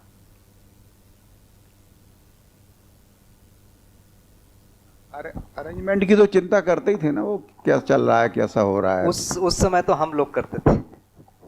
हम इतने बड़े हो गए थे कि इतनी छोटी छोटी चीज पर बाबा जी को मतलब कभी पूछते थे तो हम कहते थे कि हो गया बाबा जी, हम लोग कर लेंगे, ठीक है तुम कर लोगे तो बढ़िया। भैया लंच से पहले आप एक सेंटेंस बोले थे यहाँ पर कि सबसे बड़ा भ्रम है वो खुद को जागृत मान लेना है। थोड़ा इस पर प्रकाश करेंगे? देखिए, मैं यदि मान लूं कि मुझे अनुभव हो गया है, मतलब वो तो लास्ट चीज मान लिया ना। अब मेरे को क्या विधि है? मैं भ्रम को अनुभव मान रहा हूं, माने क्या है? अनुभव नहीं हुआ है और अनुभव मान लेना माने सबसे बड़ा भ्रम है। अब ये कैसे दूर होगा? केवल ठोकर, दूसरा रास्ता नहीं। केवल ठोकर और दूसरा रास्ता ही नहीं। अभी तो संभावना है कि मैं मानता हूं नहीं हूं तो चलो कोई मुझे बोलेगा, समझेगा, मैं समझ जाऊंगा। मैं इसलिए पूछ रहा था कि जैसे अभी हमारे व्यक्तिगत रीते मेरी यात्रा है वो मैं समझता हूँ कि अभी शुरू ही नहीं हुए, कल शायद शुरू हो, तो इस प्रकार के भ्रम से कैसे बचा जाए या भटकाव है जो, तो वो उससे मतलब किस प्रकार की सजगता चाहिए? नहीं, यात्रा शुरू ही नहीं हुई ऐसा आप मानते हैं? नहीं, अभी मतलब जिस तरह से बातें हो रही है इसमें ऐसा है कि यात्रा मान लेना, मुझे ऐसा लगता है कि कुछ अधिमूल्यन कर रहा हूँ मैं मेरा ये। नहीं, मेरे को ऐसा लगता है कि देखिए कोई भी शरीर, मानव शरीर में आया है वो जागृति क्रम में है, कुछ न कुछ वो आगे बढ़ने की कोशिश कर रहा है। और यहाँ सब लोग कैसे जमा हुए? कई लोग पहली बार आए हैं, तो इसके पीछे उन्होंने कोई अच्छा सोचा है, अच्छा किया है, तभी तो यहाँ तक आ पाते हैं। तो ये तो मैं मानने को तैयार नहीं हूँ कि यात्रा शुरू, हर एक की यात्रा चालू है। यात्रा के शायद किसी मोड़ पर, किसी एक ऊंचाई पर जाकर इस प्रकार के कार्यक्रम बढ़ जाते होंगे।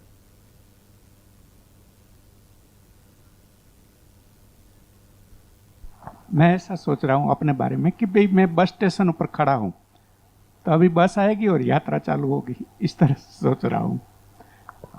नहीं, देखिए जैसे आप इतने दिन जिए हैं तो कुछ तो आपने मेहनत किया ही होगा ना, सभी आदमी किए ही हैं। मुझे लगता है कि देखिए एक सामान्य स्वीकृति होती है कि स्वधन में जीना, परधन को हर कोई गलत मानता है। कोई भी आदमी मांग के नहीं खाना चाहता, तो कुछ चीज है उसको प्रैक्टिस करता है, प्रमाणित करता है। हर आदमी थोड़ा आगे बढ़ता है ना। कुछ लोगों को वो प्यार करता है, कुछ लोगों के लिए वो अपना तन मन धन लगाता है।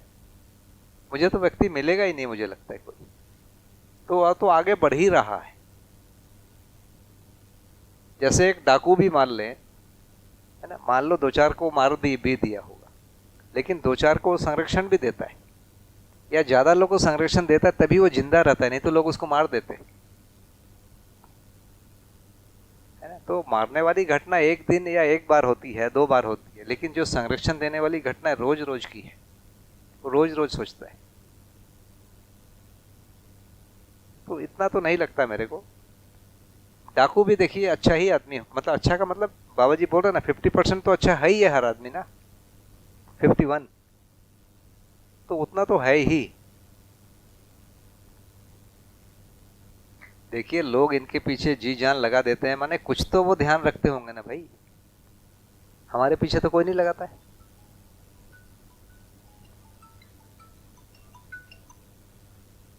जी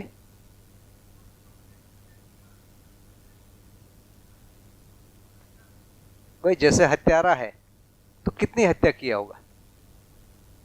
1, 2, 5, 1 मिनट, 2 मिनट, 5 घंटे की, 10 घंटे की बात होगी, इतना ही किया होगा ना। बाकी समय तो अच्छा किया ही होगा ना।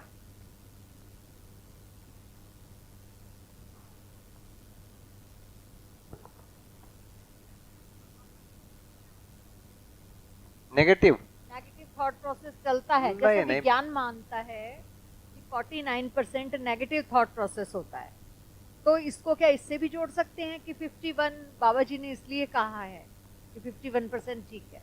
व्यवहार में तो मुझे लगता है कि ज्यादा करता है आज की डेट में, 51 से तो ज्यादा ही व्यवहार में। जो आदमी गलत है विचारों में ज्यादा गलत होगा, व्यवहार में कम गलती है ना। जैसे मैंने व्यवहार में एक भी हत्या नहीं की, विचारों में कर दिया 2, 4, 5, 10, है ना।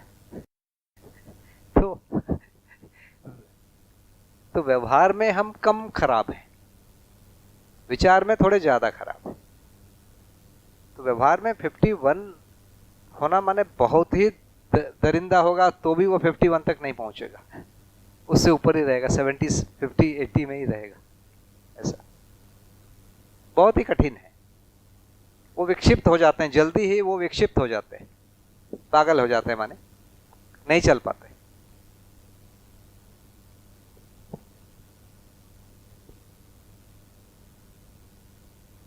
देखिए विरोध को अपने में लेकर लंबे समय तक रहना इतना आसान नहीं है। नहीं रह सकता। एक जन से विरोध करेगा उसको 10 जन को प्रति अच्छा मानना ही पड़ेगा, नहीं तो वो नहीं चल पाएगा।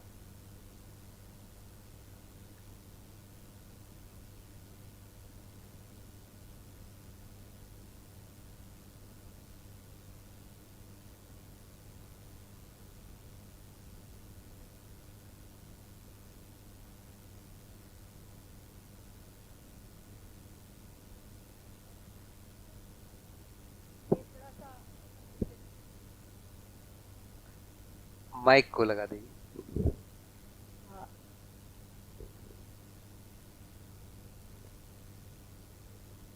हेलो।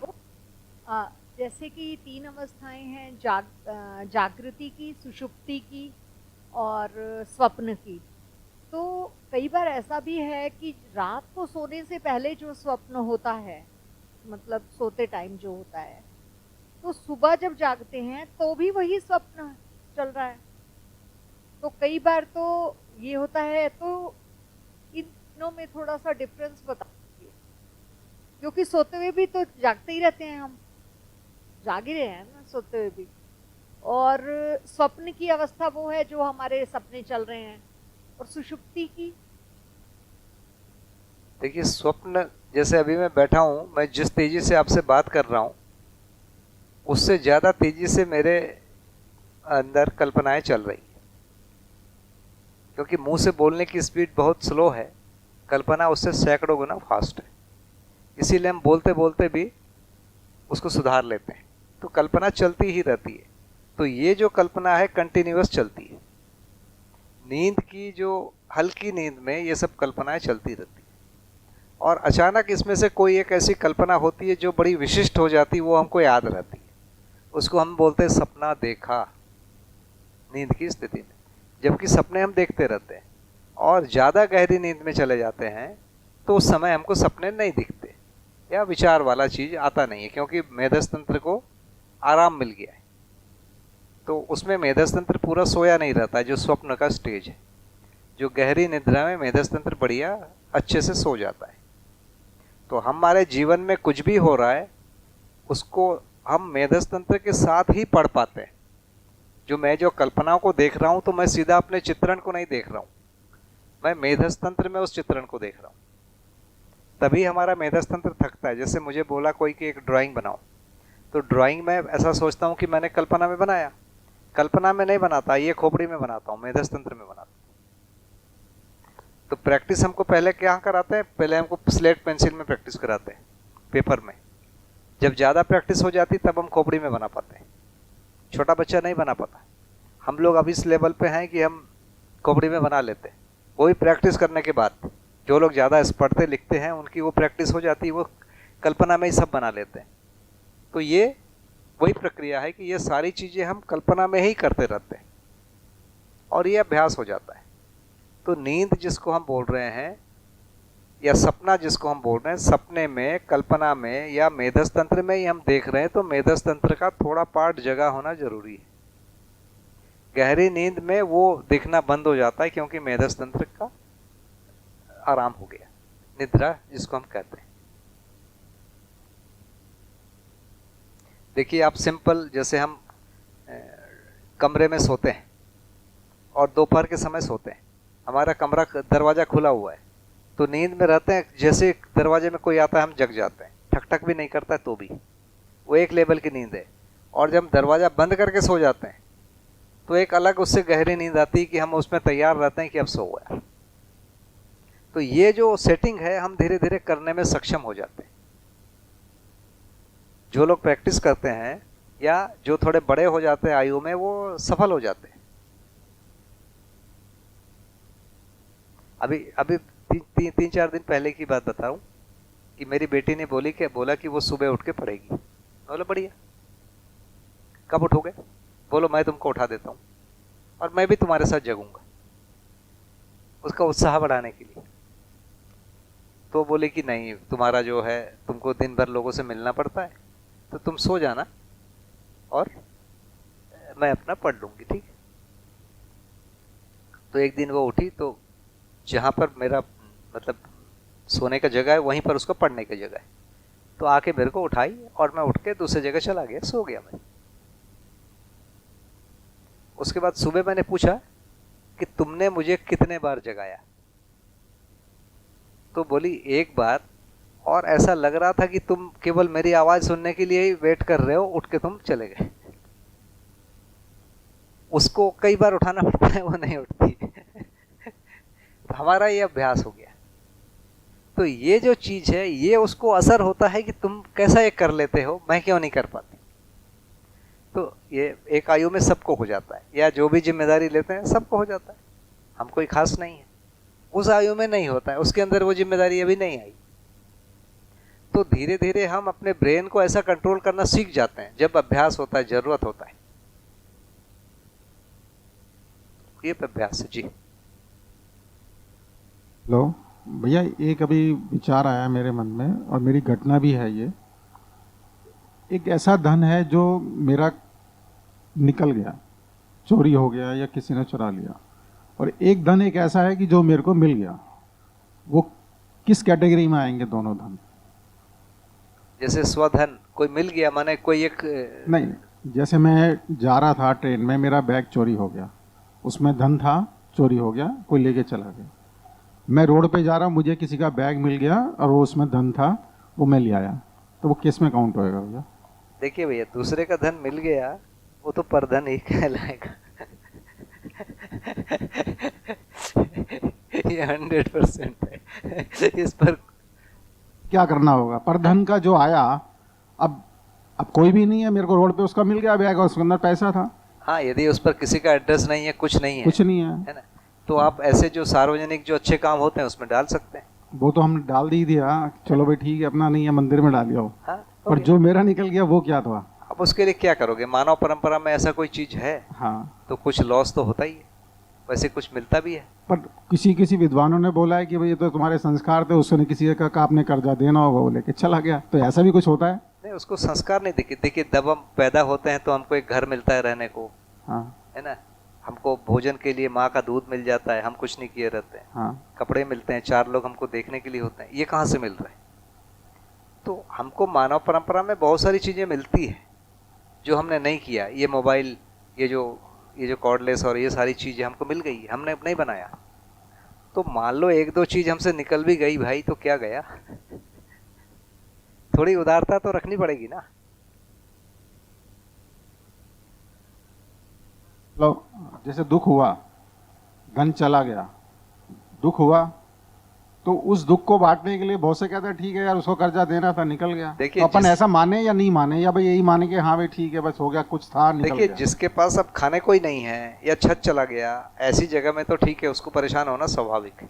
वो तो अपने मन को समझाना ही हो गया। हाँ, लेकिन मान लीजिए अब हमारे पास ऐसा है कि चलो ये मोबाइल चला गया, ठीक है भाई, दूसरा ले लूंगा, इतना ही, तो हमको अब उतना ज्यादा प्रॉब्लम नहीं पड़ता कि मेरा एक कपड़ा चला गया तो कोई बात नहीं यार, 4 तो और हैं, बाद में ले लेंगे। अब जैसे किसी का मोबाइल टूट जाता है तो मैं बोलता हूँ कि चलो बढ़िया है, नया आएगा। नहीं, पर भैया उसके अंदर तो आजकल एक नई नीति चल गई है कि जो हम धन कमा रहे हैं उसमें सभी का हिस्सा है। अभी एक छोटा सा इंसान था, वो मेरे को ऑफिस में बता के गया, मैंने कहा मेरा मोबाइल चोरी हो गया सदर बाजार के अंदर। तो क्या हो गया? इसमें सभी के हिस्से हैं ना आपके कमाई के अंदर। मैंने वो कैसे हैं? कहते अनपढ़ आदमी तो कहता कमाई में सारे हिस्से हैं भैया, इसमें चोर का भी हिस्सा है, आपके घर परिवार का भी हिस्सा है, मेरा भी हिस्सा है इसके अंदर। तो वो लेके चला गया। मैंने भैया बहुत अच्छी बात है, इसने समझा दिया, मेरे को शांति हो गई, अब मुझे दुख नहीं है। बस चला गया माने भैया चला गया, खत्म। अब किसी विधि से मन को मन मना लो। कोई बड़ी चीज चली गई तब मना, मतलब समझाते नहीं बनता है। जैसे बाबा जी को हुआ ना,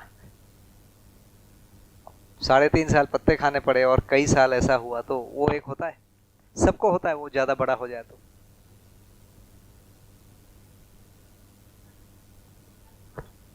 जोर से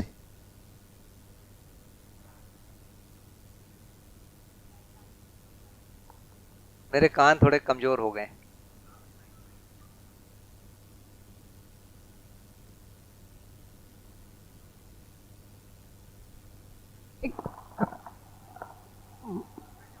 पत्ते क्यों खाने पड़े? क्योंकि उनके पास गुण तो इतने सारे थे, सिलाई कर सकते थे उनके पास, या मतलब पत्नी के भी गुण तो कुछ होंगे ही, और बिजनेसमैन रह चुके हैं वो। एक तो उनको लोगों से मिलना नहीं है, सुबह 6 से शाम को 6 साधना करना है। कोई बात नहीं। अमरकंटक में उस समय कुल मिला के 25-30 लोग थे और किसी के पास कपड़े ही नहीं है। किसका कपड़ा सील हो गया? नहीं, पत्नी के पास भी कुछ गुण होंगे जो कि कर सकती थी ऐसा। नहीं, वो जंगल है, देखिए वो जंगल है, वो समाज नहीं है वहाँ। अच्छा, तो जंगल से ही चीजें डिपेंडेंट रहेंगे ना। Okay okay. तो उस समय वो स्थितियां नहीं थी, बट उनके पास स्किल्स बहुत थी, मतलब हाँ स्किल बहुत थी। धीरे धीरे कर लिया, एक ही दिन में नहीं होता है, समय के साथ कर लिया उन्होंने। नमस्ते भैया। नमस्ते। हाँ, तो जब जनरली एनेस्थेटाइज पर्सन में जीवन की जो प्रभाव या क्रियाएं कैसी रहती होगी, वैसे ही जैसे ब्रेन डेड है ना, कम्प्लीटली ब्रेन डेड पर्सन में वो भी कैसे रहता है, जीवन का प्रभाव या क्रियाएं या स्थिति? देखिए ब्रेन डेड हो गया माने वो मर गया। अभी ब्रेन डेड 2 प्रकार से बोलते हैं, एक तो कंप्लीट मर गया, एक में कहते हैं कि मोटर फंक्शन जिंदा है, सेंसरी मर गया, जिसको कोमा कहते हैं अभी। ठीक है, मेरी बात पहुंच रही ना? आप पहुंच रही। तो जो ब्रेन डेड है माने एक भाग है जो मर गया है। जो मर गया है उसमें जीवन तो शरीर को कुछ कर ही नहीं पा रहा है, तो जीवन की क्रियाओं का कोई मतलब ही नहीं हुआ यहाँ, अब वो मनुष्य ही नहीं है। दूसरा, जहां पर ब्रेन डेड हुआ है मतलब है सेंसरी डेड हो गया है, मोटर फंक्शन जिंदा है, हार्ट चल रहा है, लंग्स चल रहा है, सब चल रहा है। ऐसी परिस्थिति में जीवन मेधस तंत्र को एक्टिवेट करने की कोशिश कर रहा होगा, लेकिन उससे आगे सिग्नल नहीं जा रहे हैं, तो वो लाचार जैसे पड़ा रहेगा। जैसे मेरा हाथ हिलता नहीं तो मैं क्या करता हूँ, वेट करता हूँ कि हाथ हिलेगा। कभी कभी हो जाता है ना, हाथ में पैर में चोट लग जाती है, हम चल नहीं पाते हैं, तो सोचते हैं वेट करते हैं 2-4 दिन में ठीक होगा, तो वेट करता है वो। तो जीवन प्रतीक्षा में रहता है कि है ना, कभी मेधस तंत्र एक्टिव होगा तो मैं उस शरीर को चलाऊंगा। और जनरली एनेस्थेटाइज पर्सन, मेरा एक्सपीरियंस है, मैं जनरल एनेस्थीसिया मेरे पर हुआ था, तो वो मेरा एक्सपीरियंस है, जैसे एनेस्थीसिया की शुरुआत हुई ना, तो ये जैसे मैं एक टनल में जा रहा हूँ और कुछ क्षण तक ऐसा रहा, बाद में कोई नहीं रहा है कि मैं कहाँ हूँ। वो फिर थोड़े समय बाद मुझे पता चला कि डॉक्टर मेरे हाथ पर सर्जरी कर रहे हैं, तो आंखें खोली और मैं देख रहा था, तो डॉक्टर ने बोला इस और मत देखो, मुझे कोई इश्यू नहीं है, मैं देख सकता हूँ। तो जो कम्प्लीटली मेरी अवेयरनेस नहीं थी कि मेरे पर क्या हो रहा है या मैं कहाँ हूँ, कोई, तो उस वक्त जीवन की क्या स्थिति होगी? नहीं, जब आप देख रहे हैं माने जीवन देख रहा है। नहीं, उससे पहले कोई एनेस्थीसिया का डोज ज्यादा हो गया, हाँ, उस समय तो देखने वाला खत्म हो गया, ब्रेन पूरी तरह सो गया। उसके बाद एनेस्थीसिया का डोज कुछ कम हुआ या शरीर पचा लिया जी, उसके बाद आपको दिखने लगा।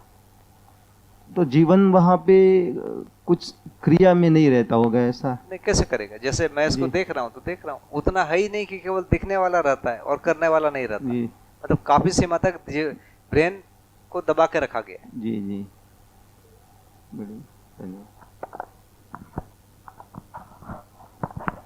कल जी लास्ट। हेलो सर, ये किताब पढ़ने में इतना मुश्किल क्यों होता है?